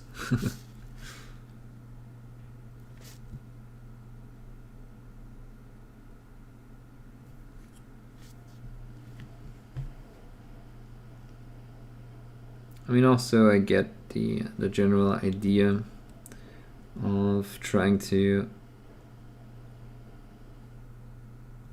develop your own style with miniature painting, but sometimes you kind of don't have the time, or you don't even want to invest that much time into miniature painting. And you just, you know, there's a lot of people that just really like the box art of a miniature, and they try to achieve that, and then they're happy about it, and it's fun to them to achieve that. So if that is fun to you, you really shouldn't listen to anyone telling you that you need to come up with something else and, you know, innovate and whatever. And if you don't do that, then it's not really, your thing is not really worth anything.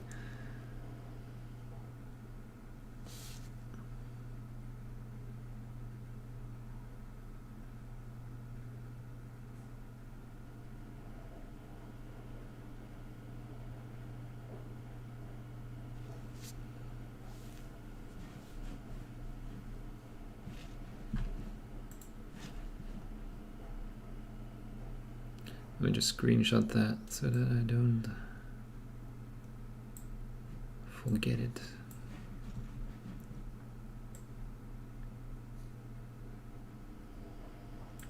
Oh, 2 hours already.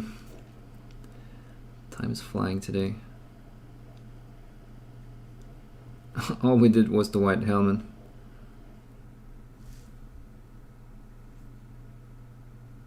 Okay, so I think I want to, yeah, because right now it's just a slightly darker white with an edge highlight, so I want to make that brighter, brighter towards the lower side.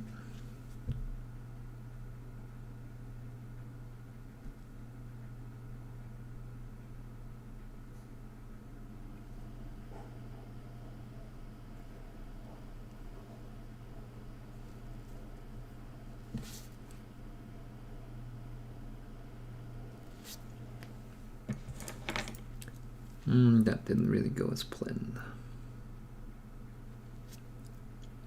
Excellent. My pseudonym shall be Van Gogh.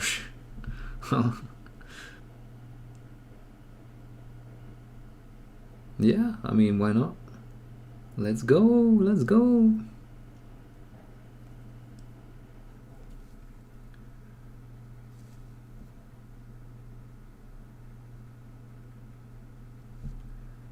Just glazing on layers of white, not really bothering too much with blending, since it's all non-opaque layers anyway. They should naturally build that transition.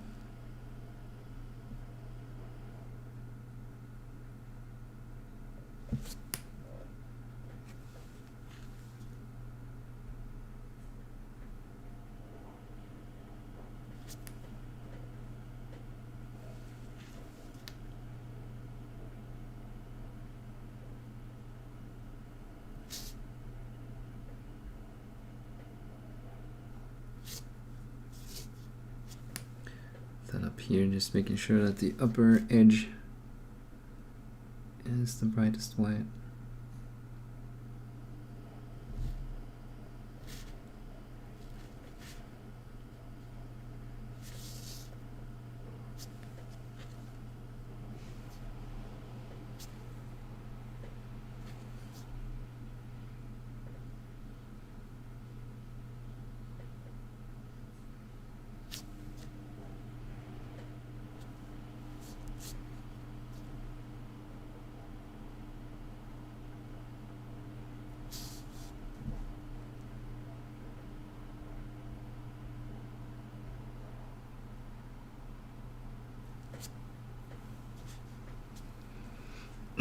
Please God, tell me you're not going to you're not going for the brony rainbow hair, maybe fluorescent color spectrum with ghost faces in there. Yeah, I mean, I could paint a little Van Gogh painting in there too, right? But I decided I'm going to go for that orange that I did on the turban. It should look good. Let's see. We might actually just start on that right now. I think it's going to look good. I was in the beginning, like I said, I was going to do a copy as close to this as possible. But then again, I found that boring, and I also don't... I mean, I get why they were using all these fancy colors back in the day, and obviously this is just a tribute. Just a tribute. But...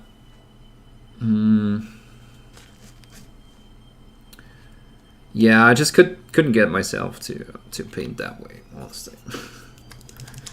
I wanted to keep some form of composition. So I was thinking about what to do for the hair, and I think the orange is going to somewhat fit. At least it's not going to look too crazy. Well, maybe it is, but that's good. Hey Mordecai, what kind of brush am I using? Raphael, you can't read it, but I don't think any of my Raphaels are still readable. Yeah, Raphael 8404. Let's see. Can we start working brushes? Oh, it is. Let me copy paste you the link.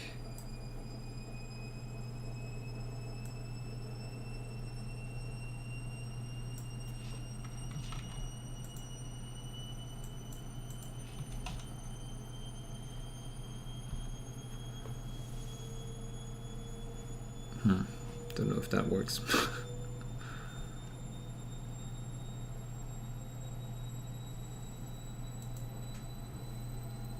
Let me just click it.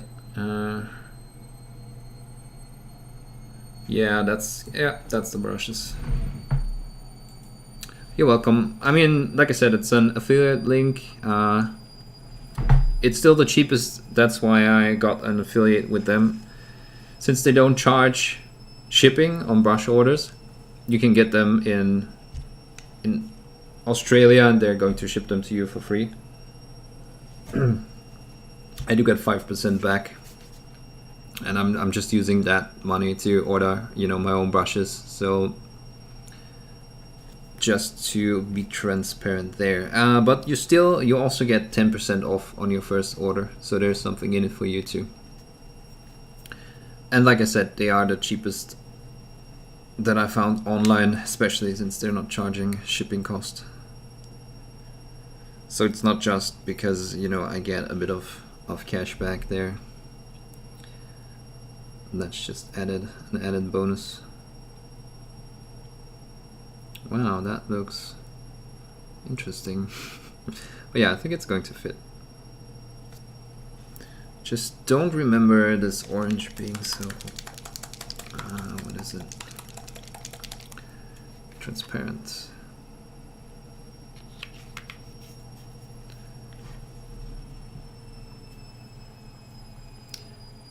Check out the new Freddy the Clown videos. Okay, I will do. Probably not, but you know.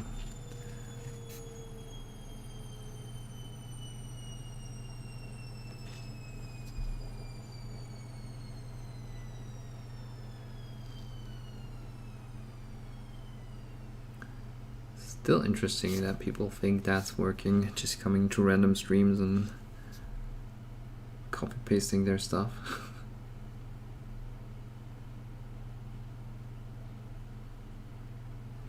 Maybe because this was so colorful, they thought it's a clown painting video.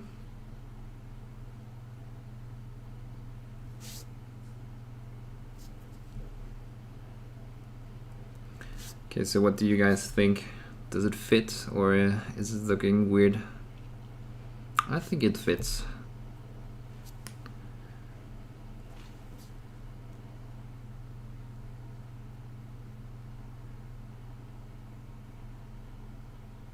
And I've been looking for an excuse to use that orange again, because I haven't really filmed the painting of the turban, because I was starting it at the Vienna Comic Con.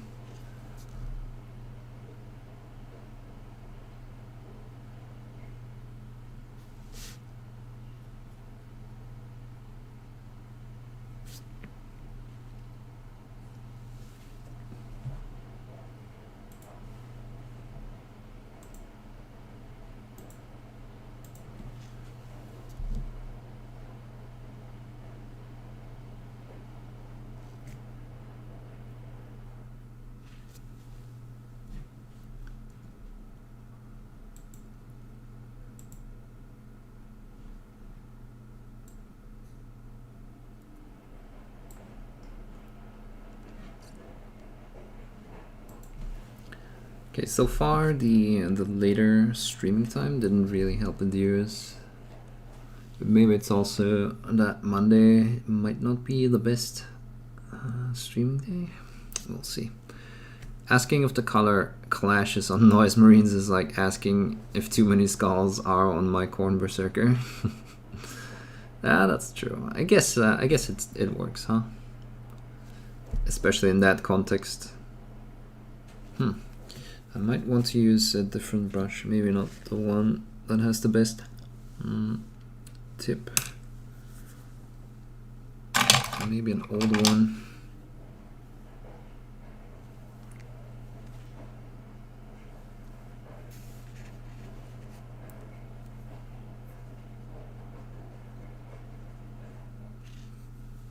It's going to need two more layers probably.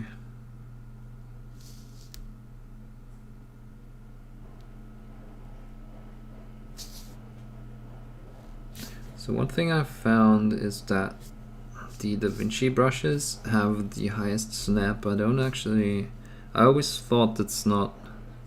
Hey, I'm not surprised, motherfuckers. Durex Love, thanks for joining the Major League. Welcome to the stream. That will be a nice sponsor to have. Yeah, I always said yes, snap isn't really that important until I found the Da Vinci brushes. They're really sturdy, and I don't know, it's maybe just because I'm used to Raphael brushes, but these feel so different to paint with.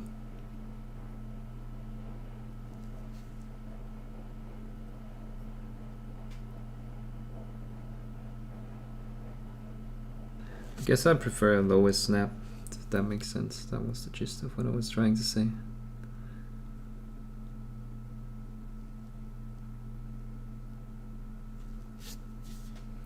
Looks good, maybe some pink highlights for balance, to balance out the orange and pink already on the figure. Yeah, we could think about that. I'm going to add the shadows first, probably. Well, we will see. We will see. First, I need this consistent layer.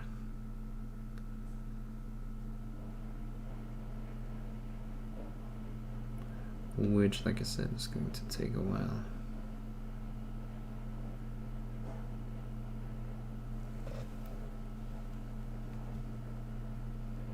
It's interesting that, I don't know if the camera picks it up, but where the black base coat still shows through a bit, and actually turns green. That looks interesting.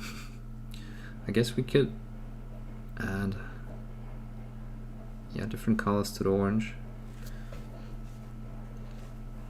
as highlights. Let's see how that goes.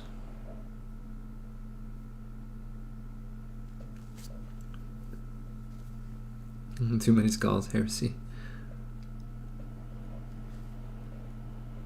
Yeah, the green is a tiny bit visible. It's interesting how that illusion, or how sometimes you will get colors that are not really there because the eye picks it up.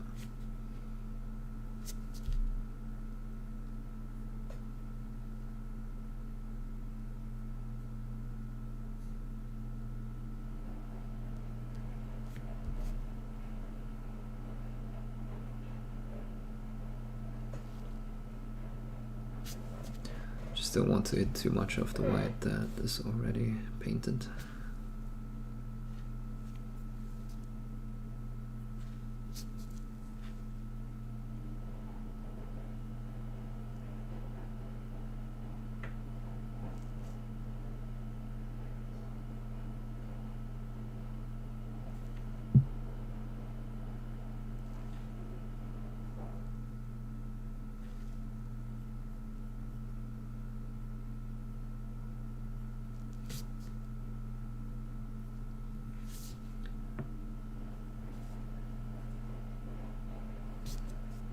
I think that orange is my new favorite Reaper color.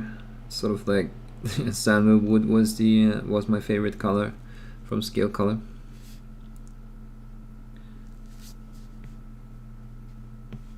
Could all be tentacles. Yeah, true. I see where you're coming from.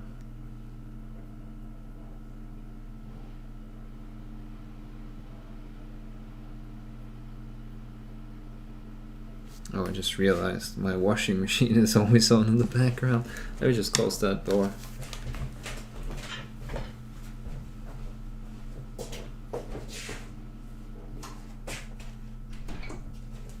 Yikes.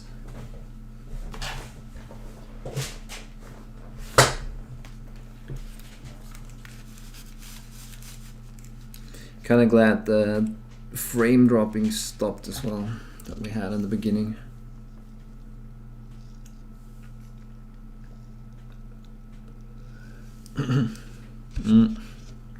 How about small eyes? Yeah, probably not for this model. Like I said, well, if you see the videos where I'm painting freehands on camera, you can always see that I use my magnifying glasses and it's like this. Yeah, and painting like that on stream constantly is just exhausting, and then I would probably stop after 1.5 hours, so that's not really, yeah, the idea behind streaming painting. So probably not on this model, since I'm not really planning to work on this off cam. It's just a model that was, I thought, a good idea to paint for the Monday streams because people liked it. Yeah, and there's a couple of things that I can do, like freehands that are not too complicated. Yeah, all kinds of black, white patterns. Just thought it was interesting. Metallics, for sure. Yeah, some hardcore focus. Hey Bob Ross, barbecue sauce, how's it going? BRBS. What magnifying glasses do you use? These. Just, you can see they already turned all kinds of shades. Yeah, just magnifying glasses. I think they are available on Amazon. You just have to dig a bit because you do get the newer ones that have the built-in LED. You don't really need those. These are just ones that go on over glasses, normal glasses too. They're enough. Unless you really want something that's stuck on your head, you can get away. You can get away with these. They're lightweight and yeah, don't really bother you. At least they don't bother me, and I'm really easily bothered by stuff that's in my face.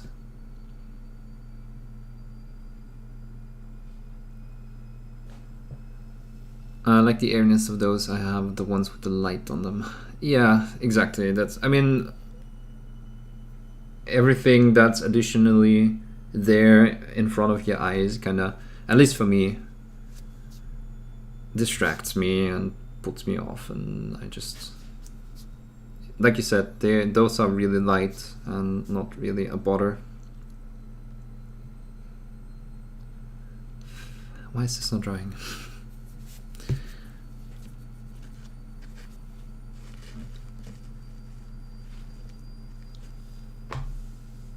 Call me Bob Sauce for short. Okay. Am I going to Adepticon? Well, if you have a ticket for me, then I would go. Yeah, but flying to the US is not within my budget at the moment, unfortunately, and we'll probably not be able to pull up a donation goal or put up a donation goal for that. I'm not really streaming too regular for, you know, people wanting to support like that. So yeah, maybe we will see when the Patreon does a bit better, or if the Patreon does a bit better during the next year. I will try to go next year, but this year probably not. I'll be trying to go to both Warhammer Fests in Europe this year, but that's it. I mean, maybe if I could get some teaching stuff, you know, like classes, not at the Adepticon, but just around the Adepticon, somewhere in the US, to pay for the trip, then maybe. But I haven't really had the time to organize anything like that. Also, I would probably not know who to talk to. You know, would need to find people that would help with organizing locations and all that.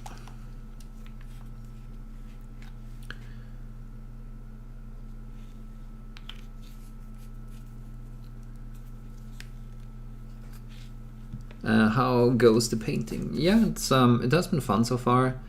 Like I said, I'm trying to keep it not too complicated for the streams, so I can answer questions that come up. But with the helmet, I think it turned out fine with the contrasts of the temples and the forehead and the black. Yeah, I think that turned out fine. Before we are going to add these zebra stripes.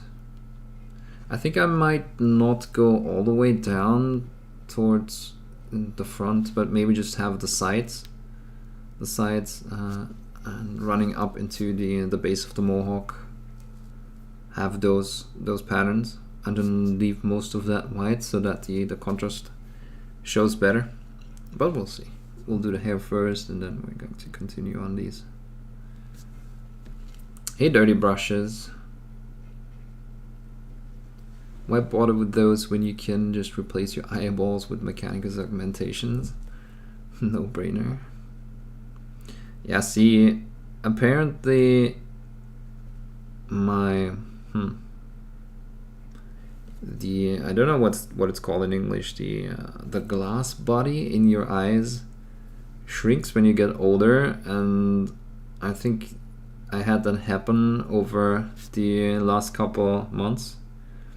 And sometimes when I haven't recognized it when painting, I just now kind of recognize it for the first time.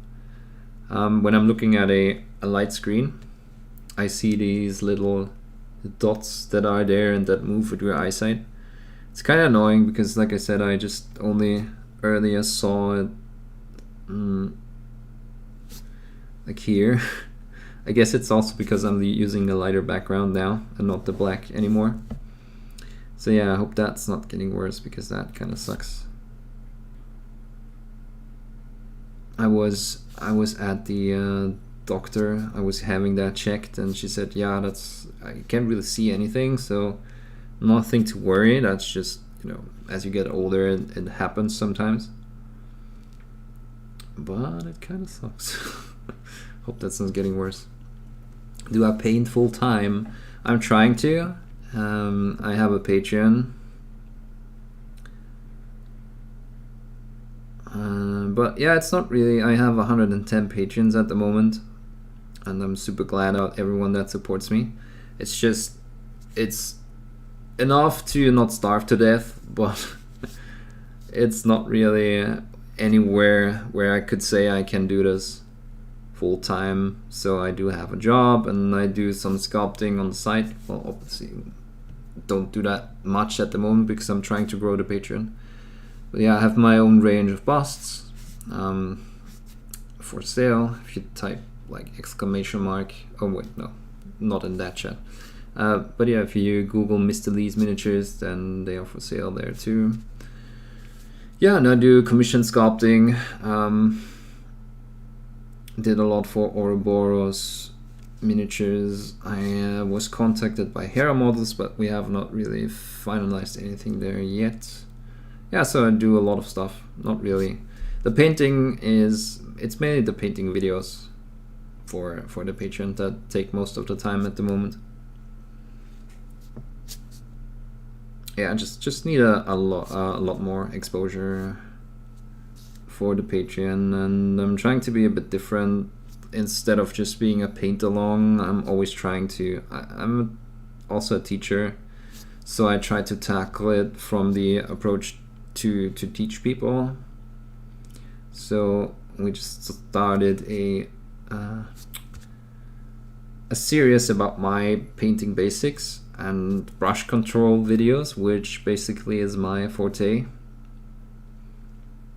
And I guess that's what I can teach people the most. But yeah, it's not what people are used to. I still think it's probably the approach that teaches people, or that get people, you know, educated the most, instead of just having paint along videos, or yeah, where someone is painting something and not explaining that much. Yeah, I guess, you know, just have to be patient, and people have to find me. Yeah, that's my main focus at the moment, getting the Patreon out there. I feel like I'm just touching the tips here. I need to dry it with a hairdryer. Hey, Skull Crusher. I just popped to the shops and got the stuff to make my own wet pellet. Well, there you go. How much did it cost? That's funny. Shouldn't have been too expensive. Let's hope for Adepticon 2020. Yeah, so again, it's the plan, but we will see. I mean, if the Patreon grows at the rate it's growing now, we might hit like 190 patrons by then. It's probably not going to cut it still, but we will see. We will see.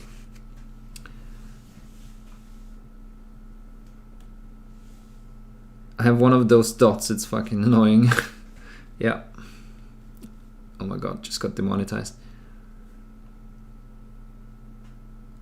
I have been using some wet paper towel and it was okay, but not sustainable. Yeah, the sponges really help because it's also a straight surface, no really ups and downs there, and no pooling of water.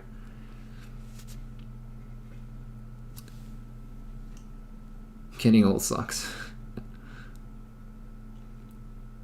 If you find yourself loving it and want to take a plunge, look into Red Grass Games. I have one of their wet pellets and it's amazing.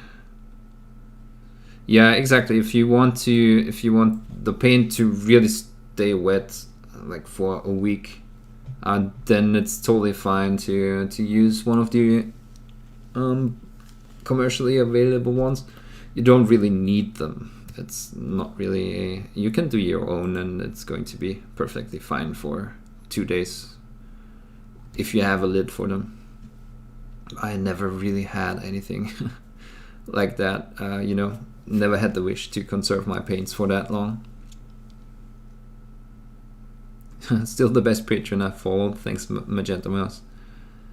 Yeah, so like I said, I mean, obviously different people are going to have different demands towards a painting Patreon. It's just my take on how to learn painting and how to get better at painting. And I know that it's probably because people are just used to getting these yo guys, I painted that miniature and I'm going to show you how I painted that, and you know, some don't even explain anything or not that much beyond, yeah, now I'm using that color to highlight this, but not the way they do it and so on. And I know that people are used to that, so it's probably a bit of a different idea. But you know, I just didn't want to be another one of those patrons, or have another one of those Patreon pages. It cost you £4. Yeah, so that's about €5, so it wasn't too far off. Well, yeah, it's still the cheapest way, cheapest, easiest way. Let me just try that mute for a second.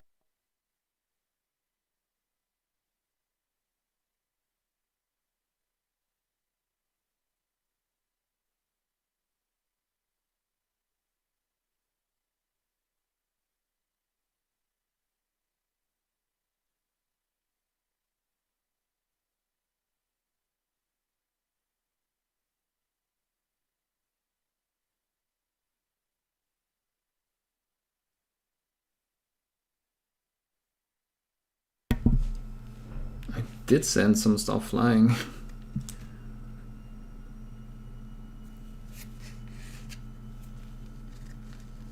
it's hard work and patience to do painting full time. I tried to do commission painting as a main job last month, and it's really hard.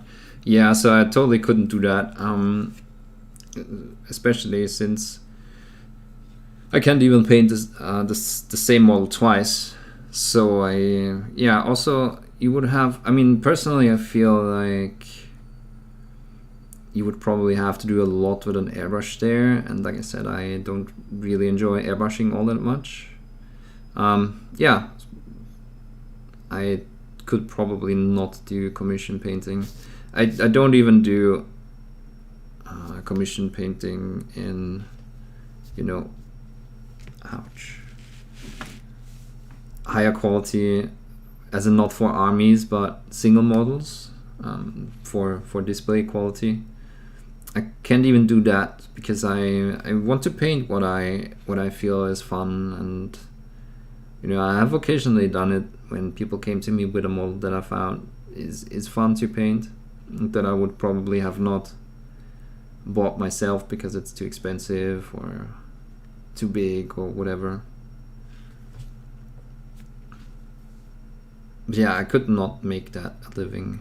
So the videos are fine because I'm basically painting what I enjoy. I mean, even with the Imperial Fist that I tried to get done by the time the Better Force box came out, because you know it obviously did well on YouTube.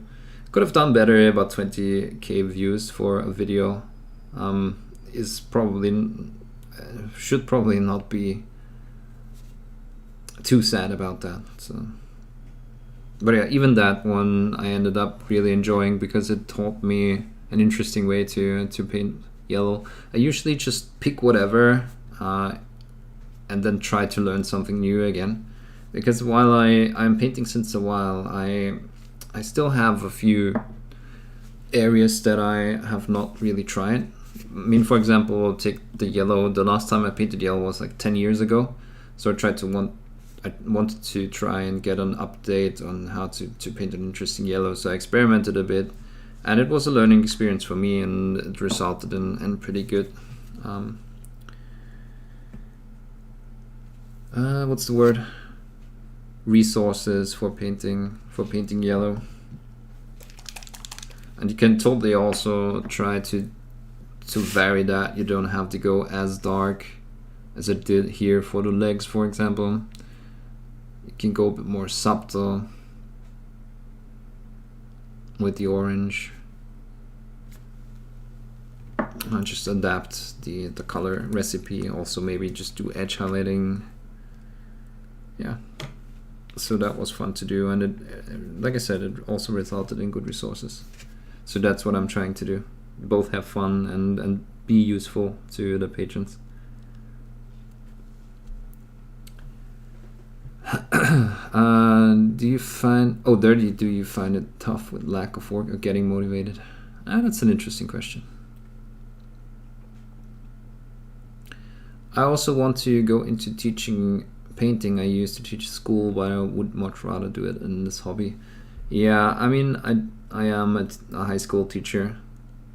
I did study biology and psychology philosophy to teach in high school.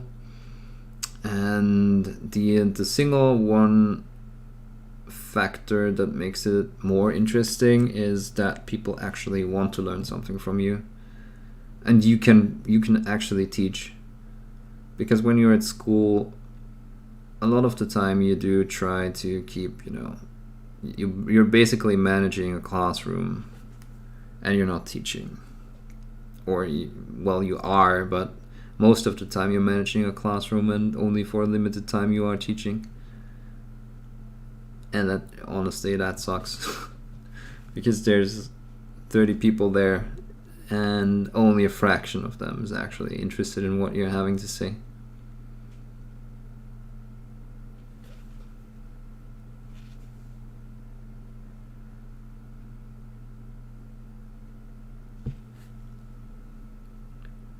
I love the teaching style videos for sure. Yeah, thanks. Again, I guess it's just something new and people have to realize that it's going to do them good. Just going to take a while. I think we're going to get there. Just need to be consistent again.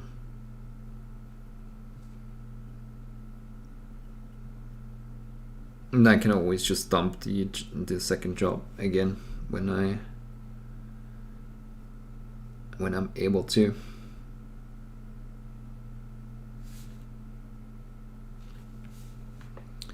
Totally agree about that. Different when you make a video and when you are there actually showing people different techniques.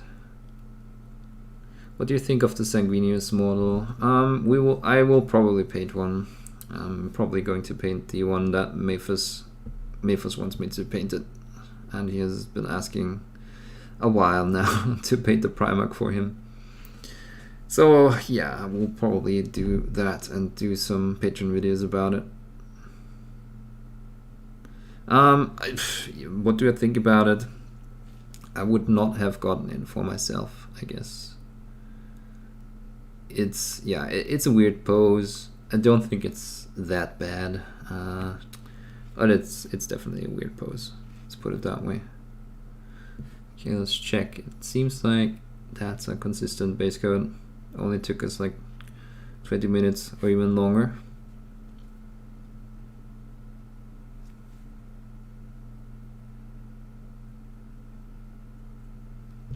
So let me just try that with the hairdryer in a second.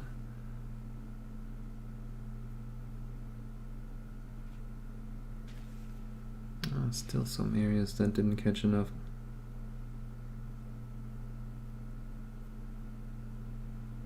Paint. It's got a very heavy metal feel to it. This one, yeah, it was the goal was to not go too far from the style. Yeah, we'll see whether or not I can do an heavier than metal video. I mean, it's definitely going to be done in less than 20 hours, that's for sure. So we'll see. This has to be a noise marine indeed. It also has a guitar to make some noise. Yeah, I really like the. It's not an anniversary model, but just to celebrate the the old scalp by Jess Golvin. I mean, I don't know, did he die or something? I don't know why they brought it out right now. But yeah, I mean, it's just a fun little thing. Something goofy is always fun to do. Have I received my squigs yet? I have not. But since they're coming from the US, it's probably going to take like 10 days. But yeah, those are also, I already forgot about them, but they will be fun to paint.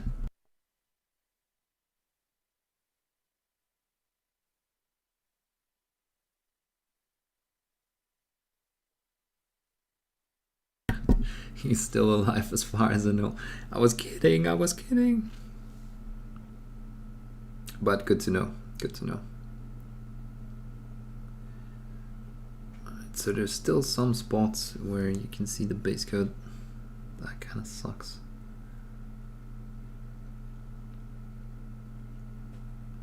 I was praising the pigment density of Reaper colors the other day, and now it's coming back to bite me.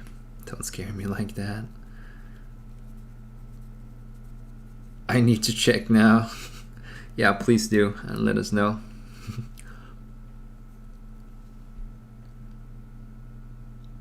I taught for 16 years math and science. Ouch.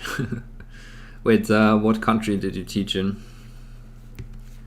From what I hear, I of course don't really have first-hand knowledge of that, but it seems like in the US it's getting worse and worse to teach too. I mean, it's probably getting worse and worse to teach everywhere with, you know, smartphones and the way kids' brains work nowadays.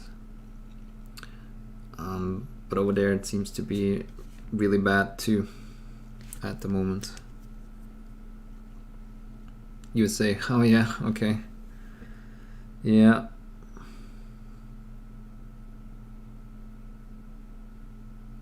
I mean, it sucks because over here there's a lot of parents. I mean, it's difficult. You can't really. It depends on the school you're at, and there's definitely a lot of people that kind of expect you to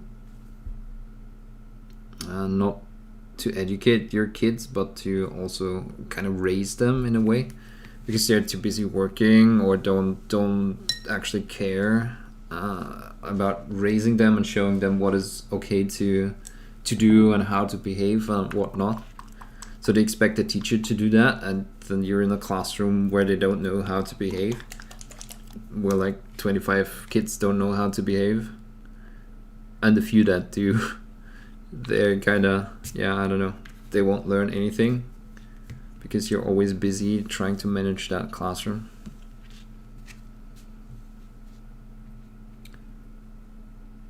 And then you have the opposite, where you have helicopter parents that are just there all the time,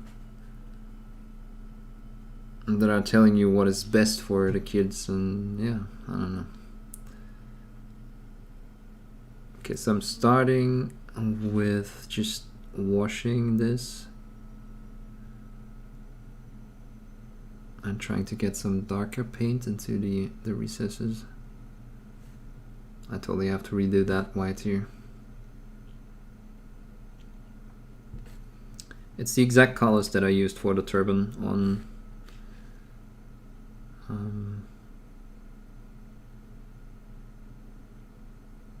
the rogue robot. So I kind of know the results or how it's going to roughly turn out, which helps.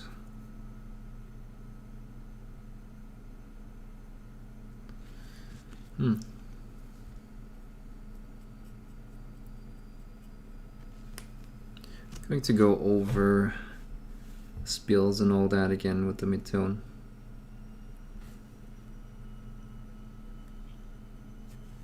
I think you could probably also do Slayer hair like that. Yeah, maybe dilute the paint a bit for the upper areas so that we have some darker color in the crevices that are higher up, but not too much.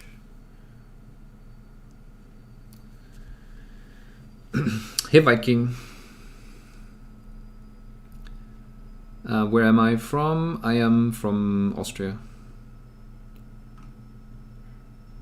There has been so many political blind spots in this city. I'm from Vienna, and in Vienna it's really bad because, I mean, while I obviously don't have any grudge to people or with people migrating, coming to Austria and trying to work and all that, there has been some political stuff that hasn't worked, where people don't really know the language, and so the kids don't really know, or they were not forced to learn the language, so kids that are in the next generation also don't really know German all that well.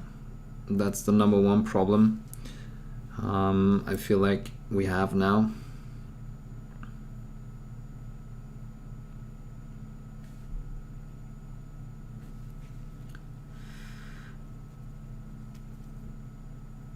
And in the city it's really bad. It's not that bad in the outskirts, and also the more countryside regions.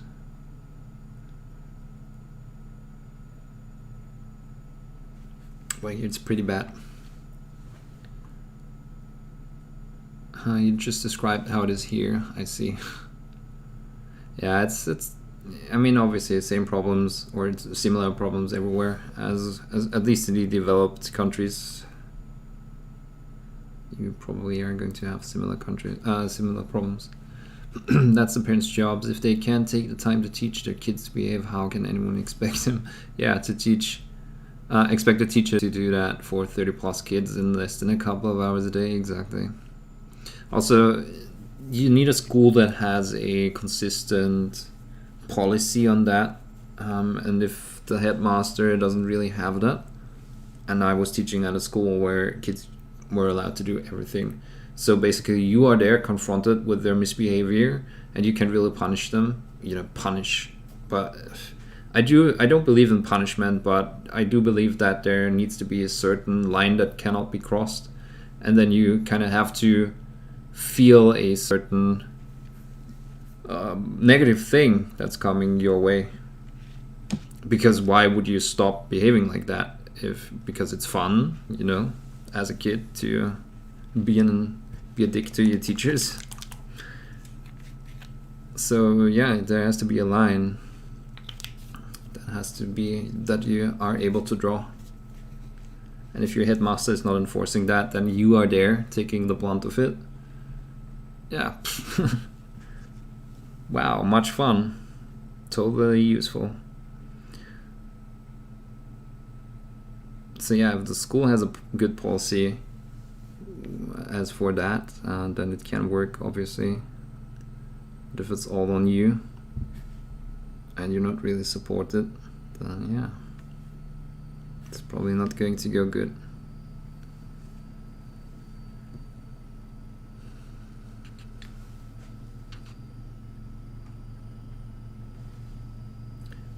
That here is going to look dope. That is the plan. We'll see. I'm going to try and get a good smoothness and a good contrast. We'll see how that goes. Maybe you have to do a trade-off and decide for one or the other. But I think I'm going to go for contrast more than anything.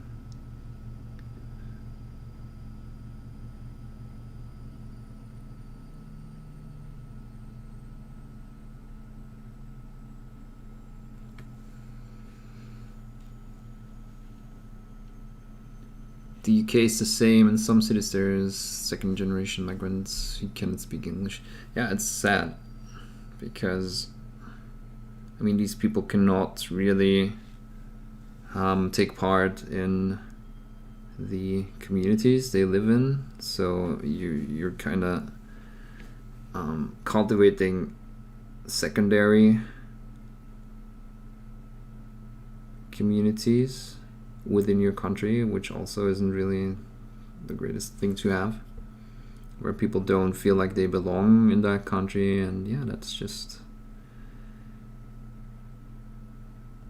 going to create problems.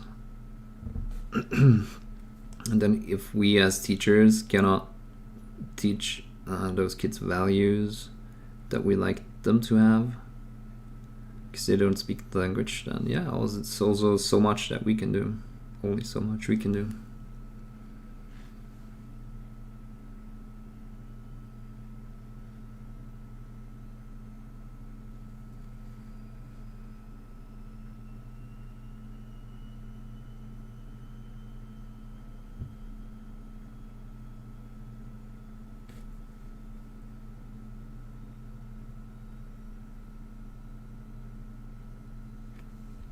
Wow, that off-screen painting.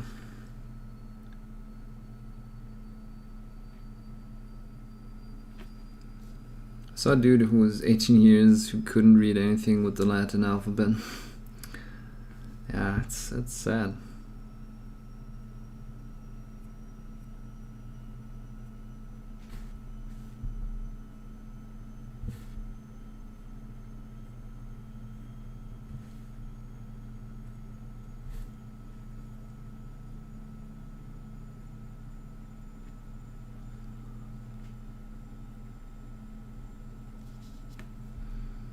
Okay, just bringing back out the midtones. Maybe I'll have to go over it again to have the darker areas even darker.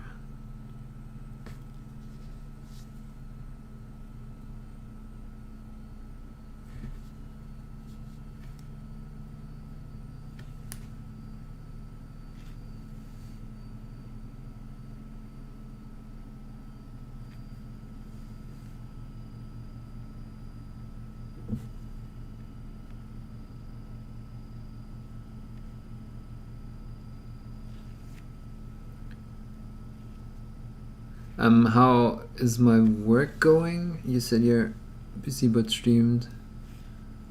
I don't know what you mean.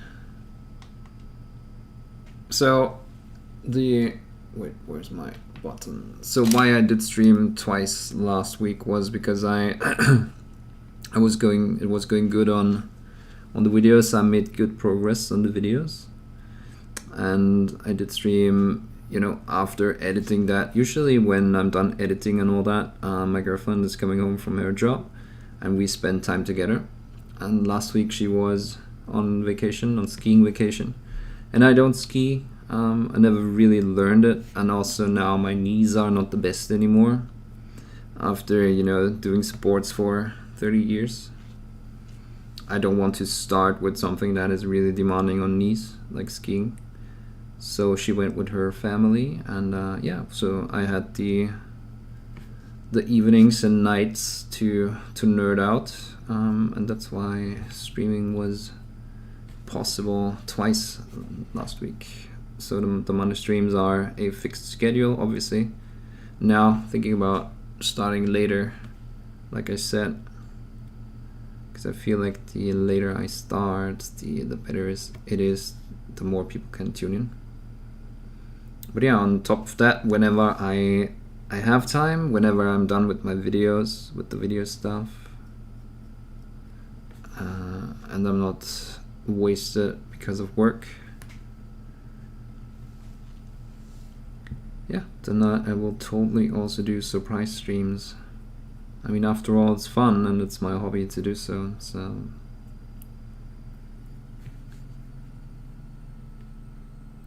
I mean, unless you don't want me to.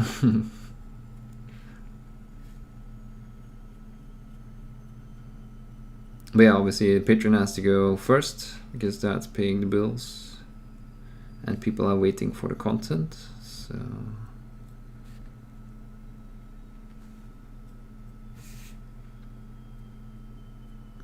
and then my day job that I have to do twice a week. Yeah, and then whatever is possible on top of that is just additional content.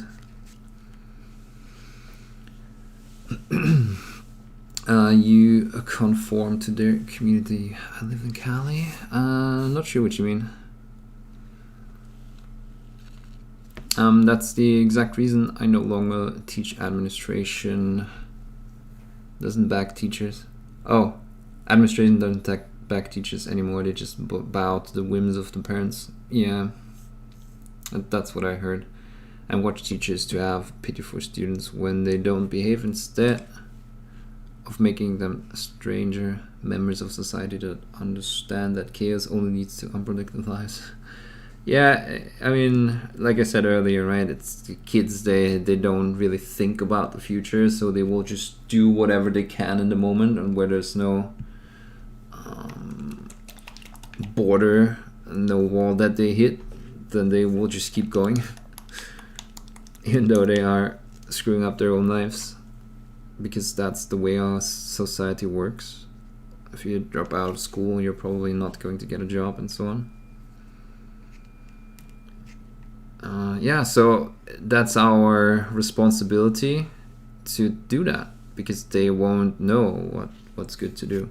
And teachers, obviously, well, parents, I mean, when I was an idiot to a teacher, and I never was to begin with, but if I were, my parents would have, you know,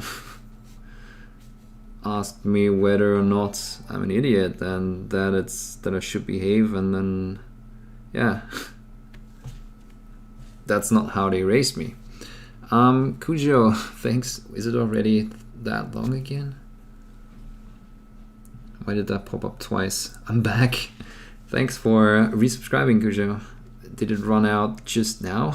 That's interesting. But yeah, thanks for coming back, and as always, enjoy the PDFs. I'm not sure when I'm going to upload the next one. I kind of have to wait like 40 days, because if you subscribe with Twitch Prime, then potentially, you know, you could get 2 of them for one subscription.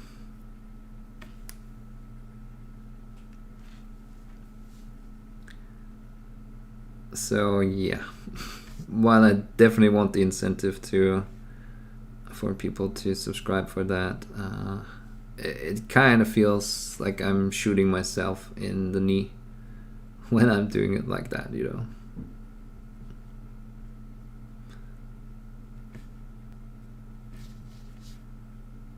But yeah, like the title says, I decided to make my monthly PDFs available for subscribers because obviously I'm not a partner. I don't get many emotes. I only get like one, I mean realistically one emote at the tier 1 subs. So I thought when people do support me, I might as well try to give something back there.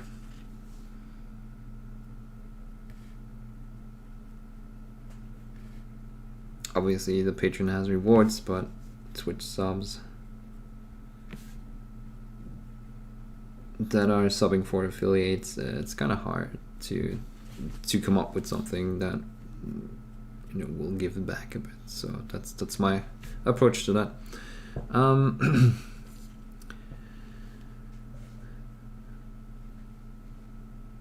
Just popped up. Okay.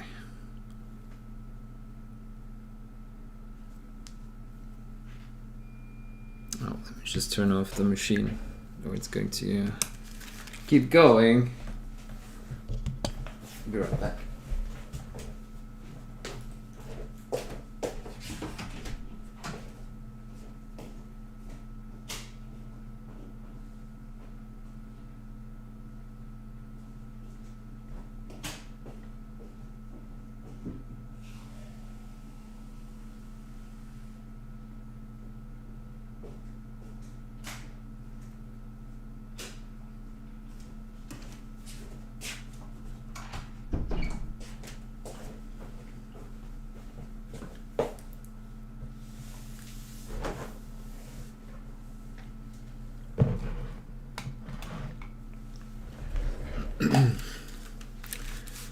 Okay, so what's everyone else working on?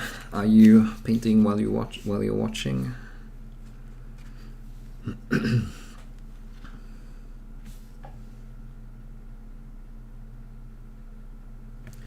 Okay, yeah, I think I'm going to try and make the lower areas a bit darker still.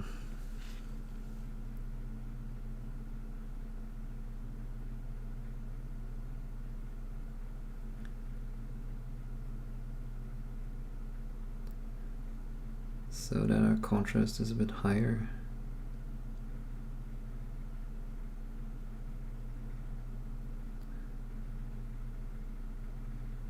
Also, it looks a bit weird if these areas are still have some of the orange showing through.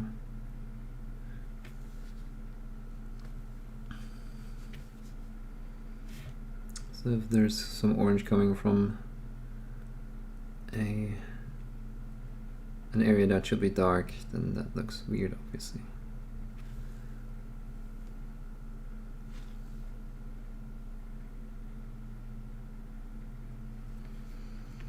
Playing with the ferrets. I know that sounds wrong. That's why you had to say it. Let's be honest here.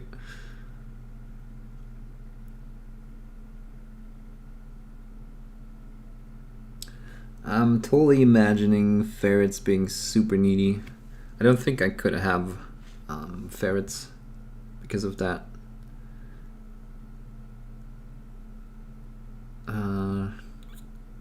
You know, obviously it's not their fault, it's just how they are. But I don't really have that much time to, even when I'm home, probably working all the time, they would just become sad.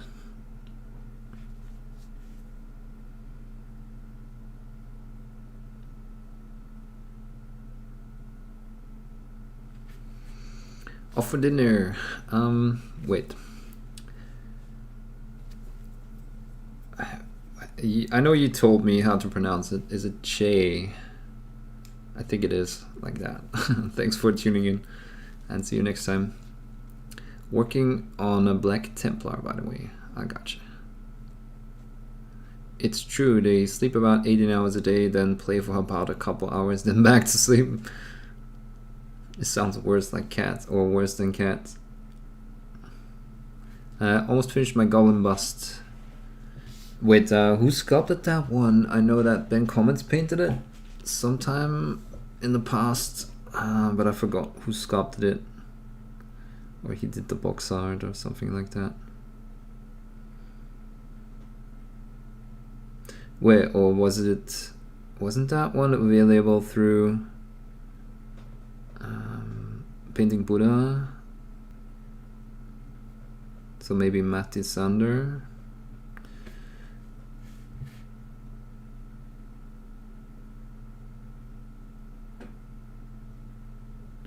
Yeah, I really like the way you adapted the lettering video to that bust. Yeah, I think it was Matti. Okay.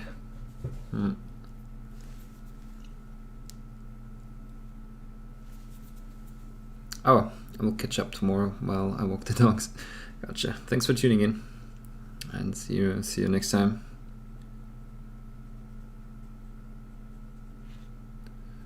Stream's glitching. I have not dropped any more frames.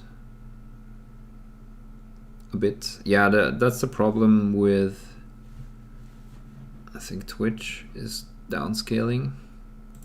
Or it's not downscaling, it's not really offering quality options.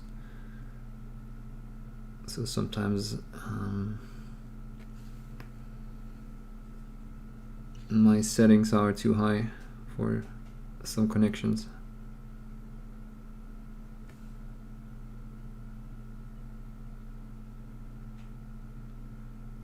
Which is a real problem because affiliates obviously are on the back end of, or at the, you know, are not really high priority.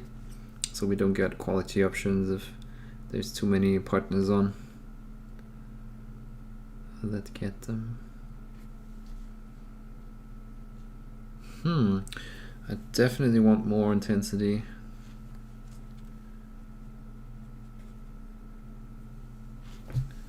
So let's see, put a bit more opaque layers here at the top. Ben Comments, never heard of him. You mother trucker.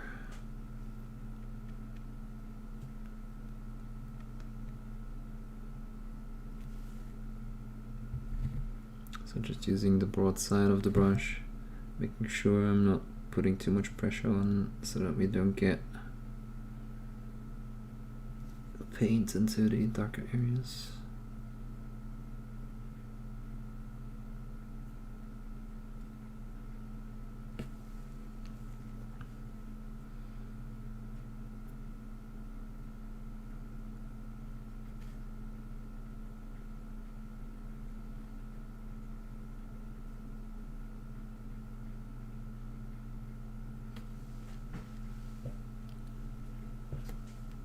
Benzuki had the tabletop stuff? Yeah, I know, right?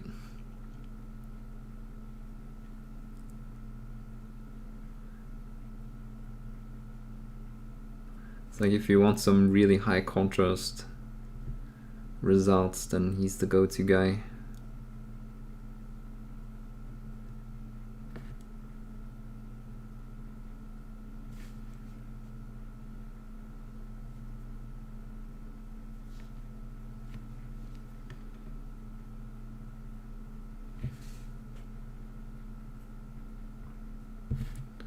Maybe I should be using some white in these, and this orange.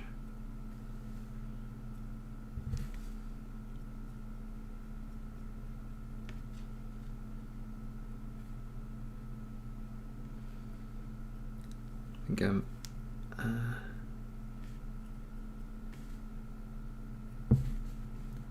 making my brush a bit unhappy. Definitely have to wash it out later properly.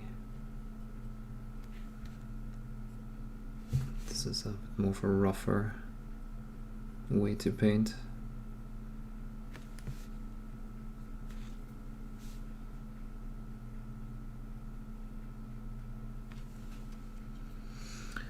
What did I use for the darker wash? I have missed it, or have I? I haven't said it. It's basically the same colors that I used for the turban. I'm probably going to take it a bit higher to have a bit more contrast.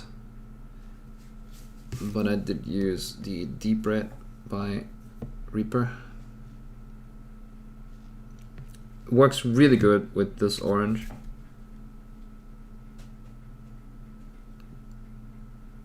Maybe turns a bit too dark, used purely, but I wanted some, like I said, some more contrast there, so I did use it pure for those lower areas.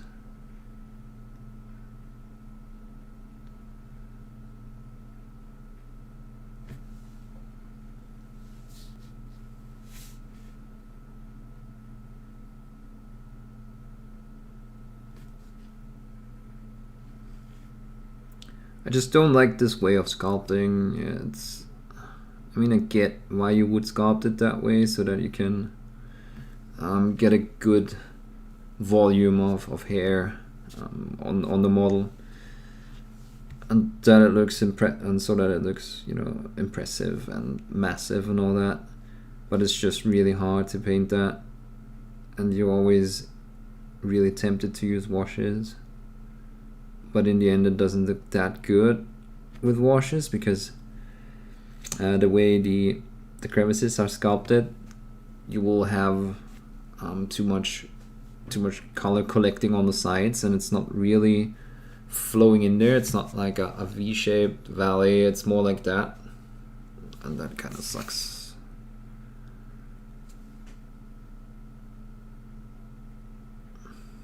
So yeah, I mean, I get why they are sculpting it like that, but it's not. It's a bit of a lazy sculpting thing, in my opinion.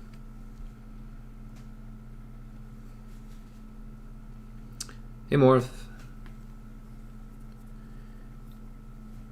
Hey Kobe, starting a Stormcast army right now, and I was wondering if you could give me advice on priming. Can I use Retributor armor spray? Can anyone tell me what Retributor armor spray, what color that is? I mean, I guess you can, if you are saying you're probably going to do a lot of them in blue, and you do base coat them blue, then that's fine. I feel like, well, if you're doing an army, then by all means, right, everything that speeds it up is going to help. I just don't feel the texture of a, or not the texture, the way the color is a bit different, since it's not an acrylic color. It looks a bit irritating to me, but that's just me personally. Oh, gold, okay. Yeah, I guess. I mean, why not? That in that case, it's also different, because it's not really a pure color like blue or red. But if it has metallics, yeah, sure, I would totally do that. I mean, you can always try and do a test model and see how it behaves before you go on. I would recommend just testing it and then see if you like it or not. But if it's gold and you're going to paint them in metallics, you will probably be fine.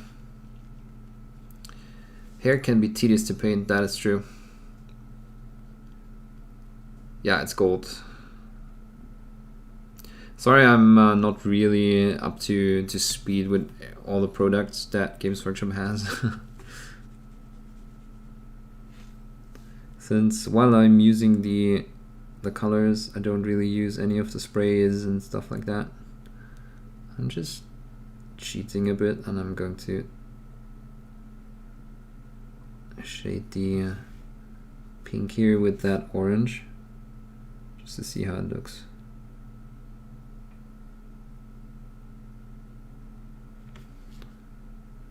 I think that should make for an interesting color variation.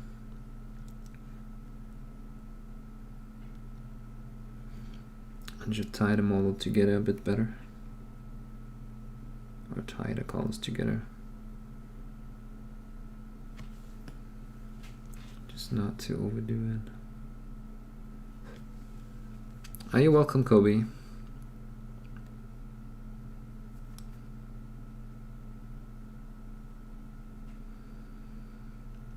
So I would say when painting armies, I would totally take all the shortcuts possible, because you're going to have some well, work that's maybe sometimes tedious in front of you anyway. So there's no use to punish yourself with anything that doesn't go fast. I might be doing some reflection patterns back here. Not sure yet, but I don't really like the way it's really flat. Yeah, we'll come back to that. Let's continue on the hair. I want to go to ICL right away and maybe have some white strains in there. Not pure white, but use some white for the highlights. Just to make it look like it's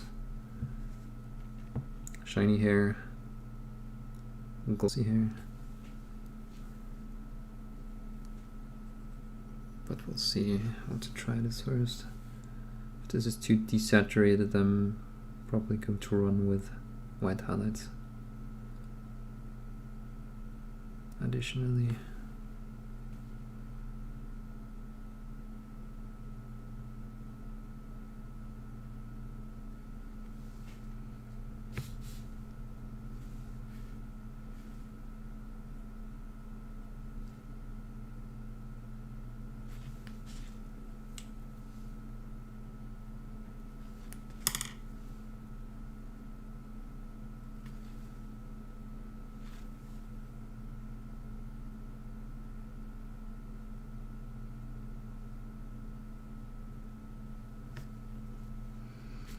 Oh hey Anthony, thanks a lot for the raid.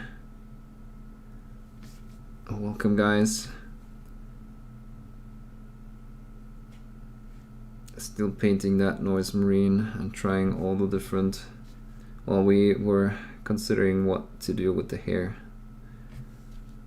And I ignored everyone and I just said, well no, someone said red, so someone said orange. Right?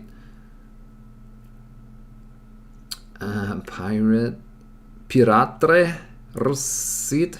I see. Did you have a stroke or something? I hope not.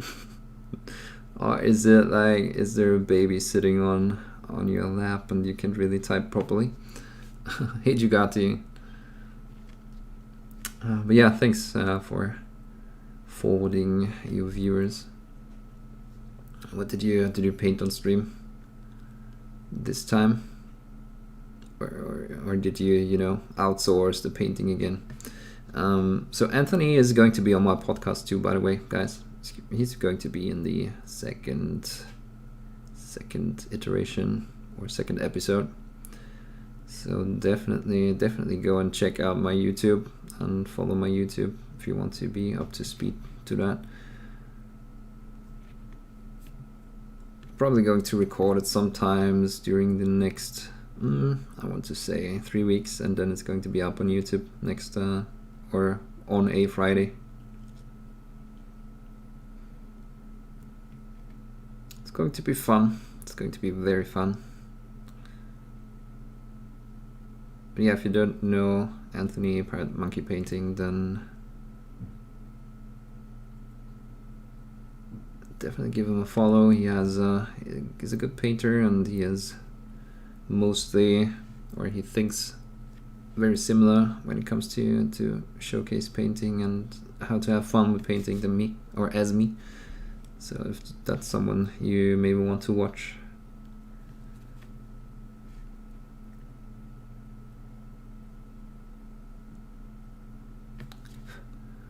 Okay, so here it becomes a bit, what are we touching on and what are we not touching? So we're just going to randomly put the brush in there and hope it sticks on the correct areas. Always a good approach, always a good approach.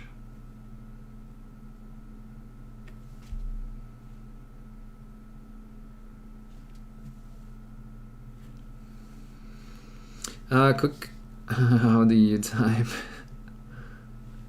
Quick question, can anyone tell me where that robot bust with the turban is from? It's from my own range. Oh, thank you, Tom Braun. Yeah, there you go. You can get all the miniatures from Mr. Lee's, or all the stuff that is available for me from Mr. Lee's. Well, except maybe for the Sylvanas bust and the Joker. But yeah, there you go. Thanks again, Tom.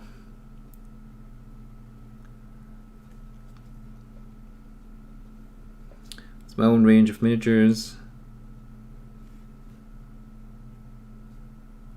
And they're sculpted, well, yeah, they're sculpted with the painter in mind that wants to do something interesting, but doesn't want to spend too much time thinking about what to do. You know, I try to keep my busts simple and smaller, so that people that are not used to painting larger things, that come from miniature painting, for example, kind of can relate to that, because it can be intimidating if the scale jump is too high. So yeah, I'm trying to produce busts that are not too far off the scale and interesting to paint, and yeah, just people, so that people can get in bust painting easier. Wow, yes sir, Kerpov. I think I butchered that name, but thanks for joining the Major League. Welcome to the stream. Oh, Maple Leaf, sorry. I gotcha. Always has my back, indeed. Thanks for the shout out. Oh, anytime. Mini's looking nice, thank you. Yeah, we're just trying new things. And old things. And all the things. Yeah, I feel like the hair is kind of desaturated now, but in the end, orange is always a bit of a pain in the butt to get, or to keep really intense when you want to highlight it. Was working on the Falconers Guild Ball team. Oh, I see. Are you actually playing the game? Or is the commission? It's not a game that I will never get into because I don't have any time.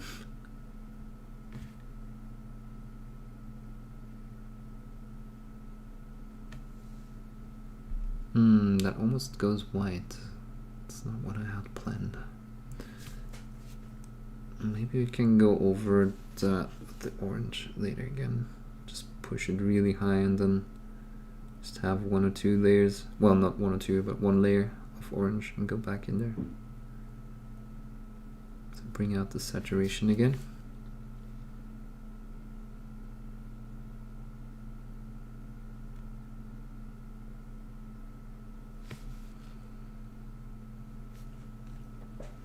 It's a commission from Steamforged. Okay, glazes.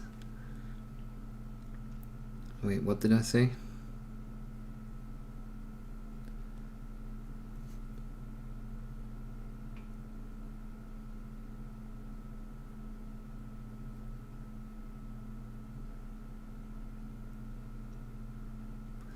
So feel like, okay, what are you going to pick out there? Are you going to put little dots of orange, you know, highlight on every single hair here? It's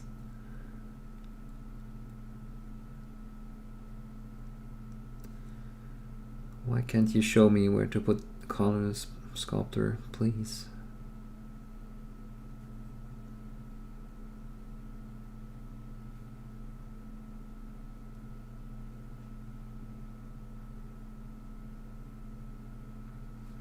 Just going to throw my wish for smoothness overboard here a second.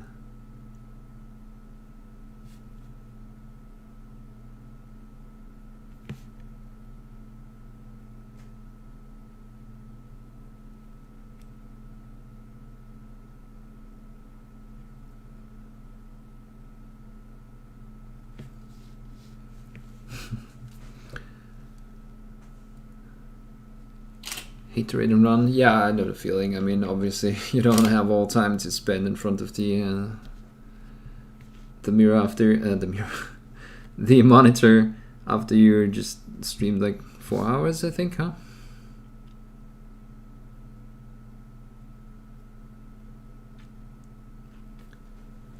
About coming back with the orange later on the bright.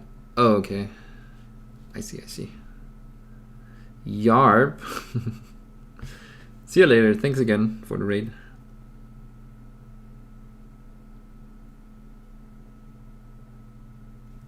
Yarp.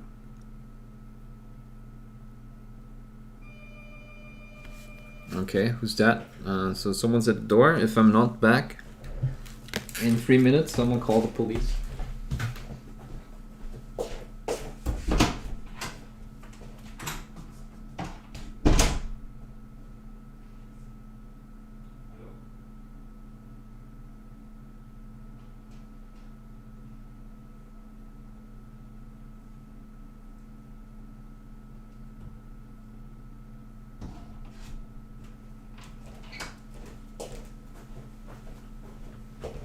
It's not a robbery. We're fine.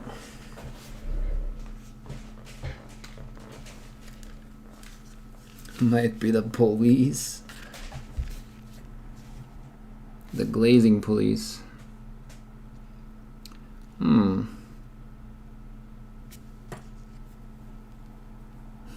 They may have found the bodies. Shh. Told you not to talk about that.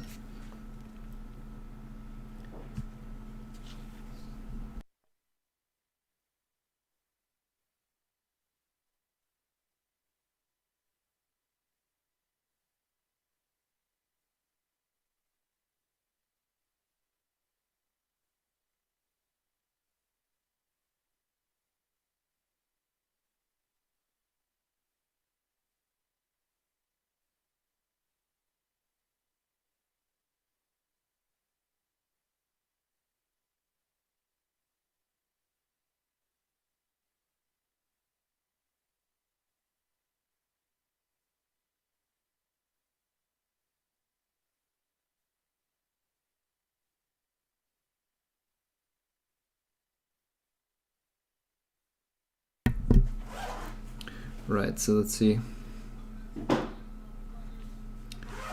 Stave Control, thanks for joining the Major League. Welcome. Yeah, what are we going to do? Let's see. I'm going to try, like I said, use some orange and bring back some of the intensity. Well, I think it might be... I don't know why. But I feel like it's too desaturated. Or it might just me tripping. Might be me tripping. I don't know. But it definitely looks a bit more interesting. Maybe it's also just the way that it's hair, and it's not really hair, but it's like sausages blended together partly and so on. I guess I just hate that way of sculpting. And it's kind of weird too. What is the Major League? What's the Major League? This is the Major League. This Major League painting. Got it? Got it? Oh, t-shirts are available, by the way.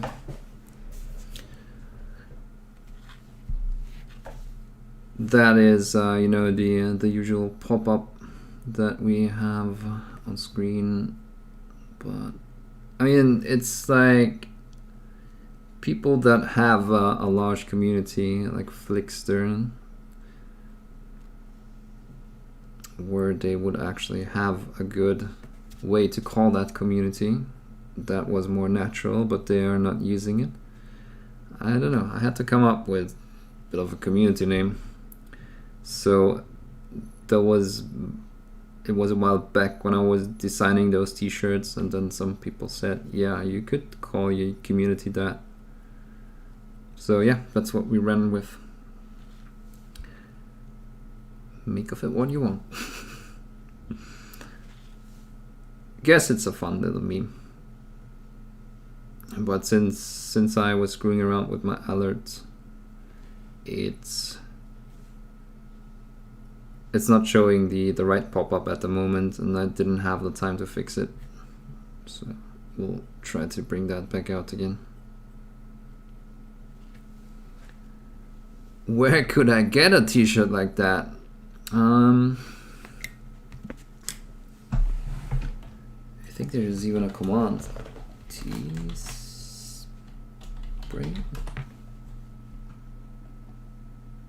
Oh my god. Is it? Wait.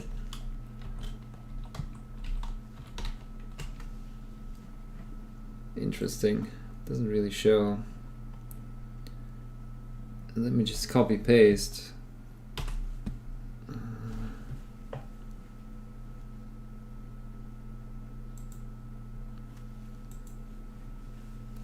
I'm going to paste you the shop. There's there's an European fulfillment and a hey Nightbot t-shirt. Okay, there you go. I like that link better because it shows both.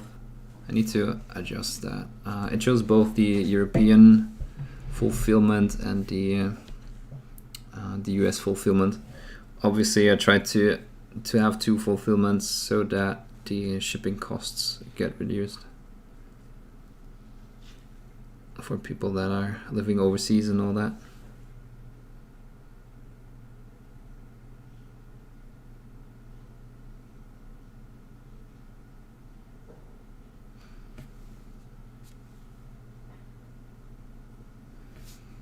But yeah, it's definitely a way to support me and to also get something back. Try to not make them too expensive. So obviously Teespring is taking the biggest cut of that. But usually what ends up with me is about the amount, well, it's about five euros that's up with me. I was going to say about the same money that ends up with me with a Twitch subscription, but that's not correct since you only get half of what people pledge on Twitch.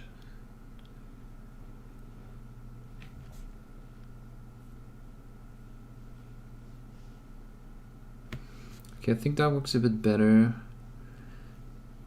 I think I still want to try and go up to white. Just mix in a bit of white in here. And go higher, and then try that method of toning it down again. Or not toning it down, but blending it together again.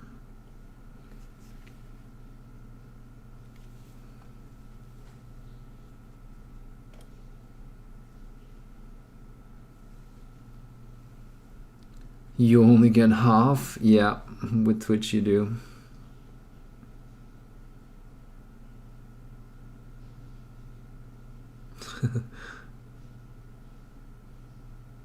Like the exclamation marks.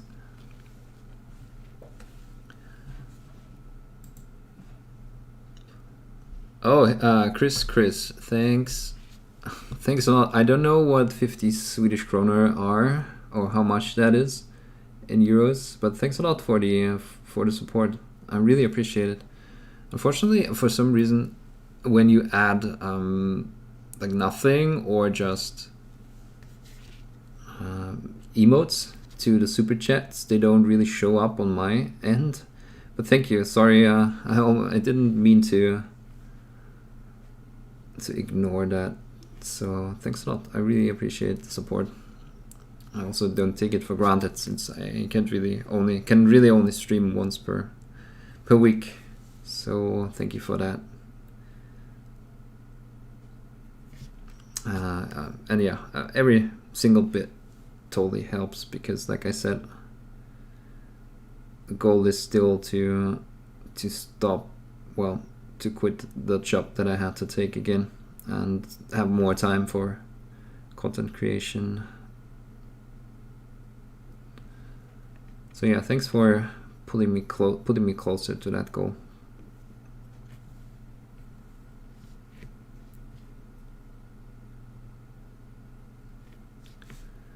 Thank you, Cujo.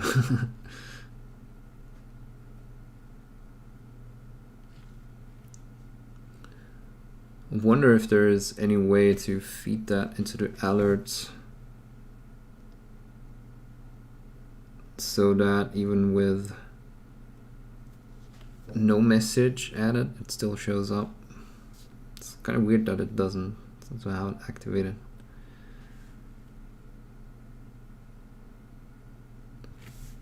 First world problems, I guess.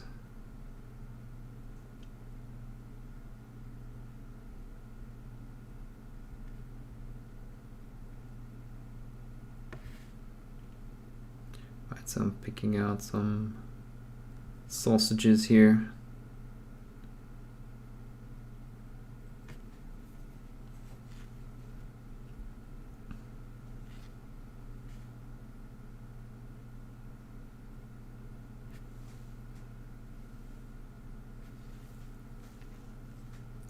I'm kind of tempted to also draw like a few extra lines. Let's see how that looks. Like here, maybe.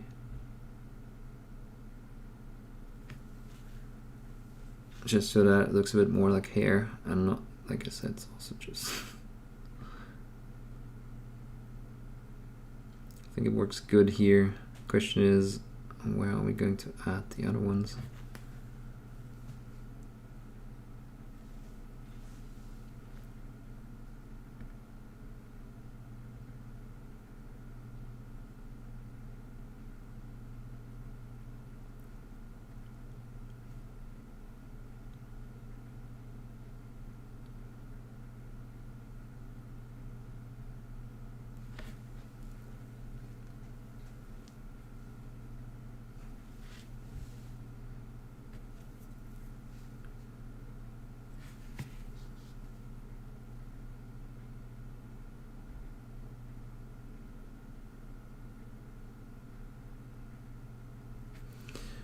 Okay.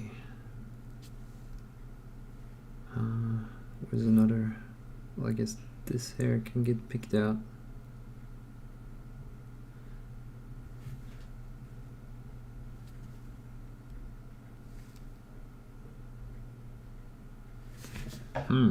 I knew this would be a bit of a pain.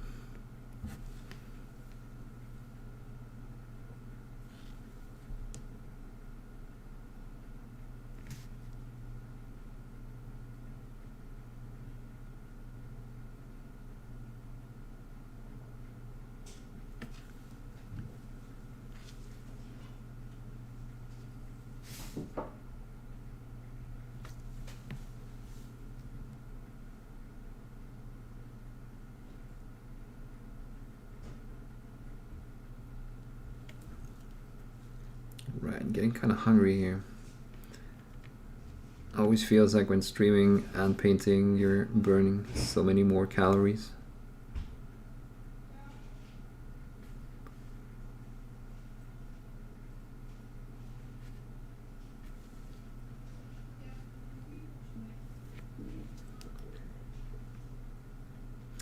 But yeah, if you're thinking about supporting me,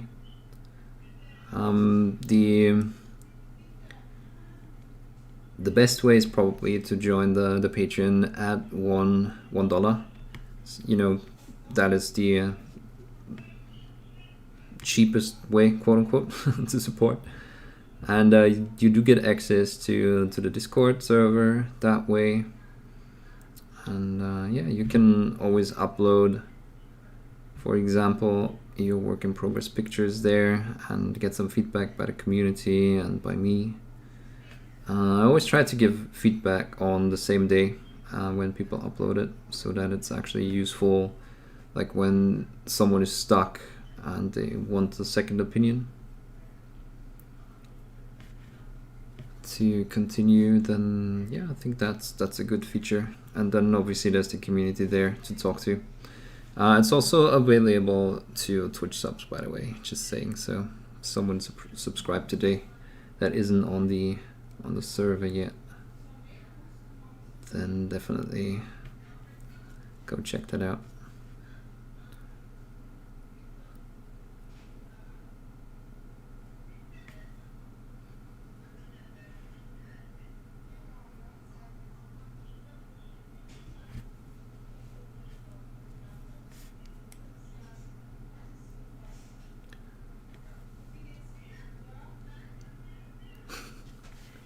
Why is this so loud? But yeah, I think that's kind of working out. Again, I wish there was either more space where I could put like freehand hair. That's not really sculpted. Or, you know, the alternative would be to actually sculpt hair a bit more realistic. That would be good. But I guess we have to make do with what's here. For $1, I don't think you can go wrong for an artist of the caliber of Trilarian to give you feedback and help you with your miniatures. Thanks, Slippery. Yeah, again, I mean,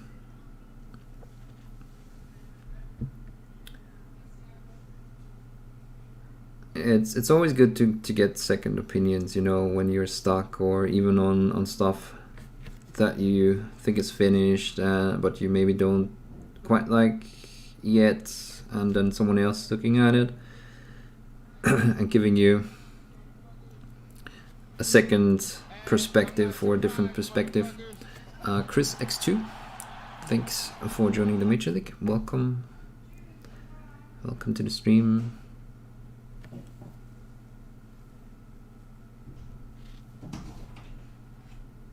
And you know I'm having a bit of experience. What's up? Ist das du noch? Mhm. Schon fertig? Ja. Verrückt. Das ging auch fix, yeah. Okay guys, I'll go eat something.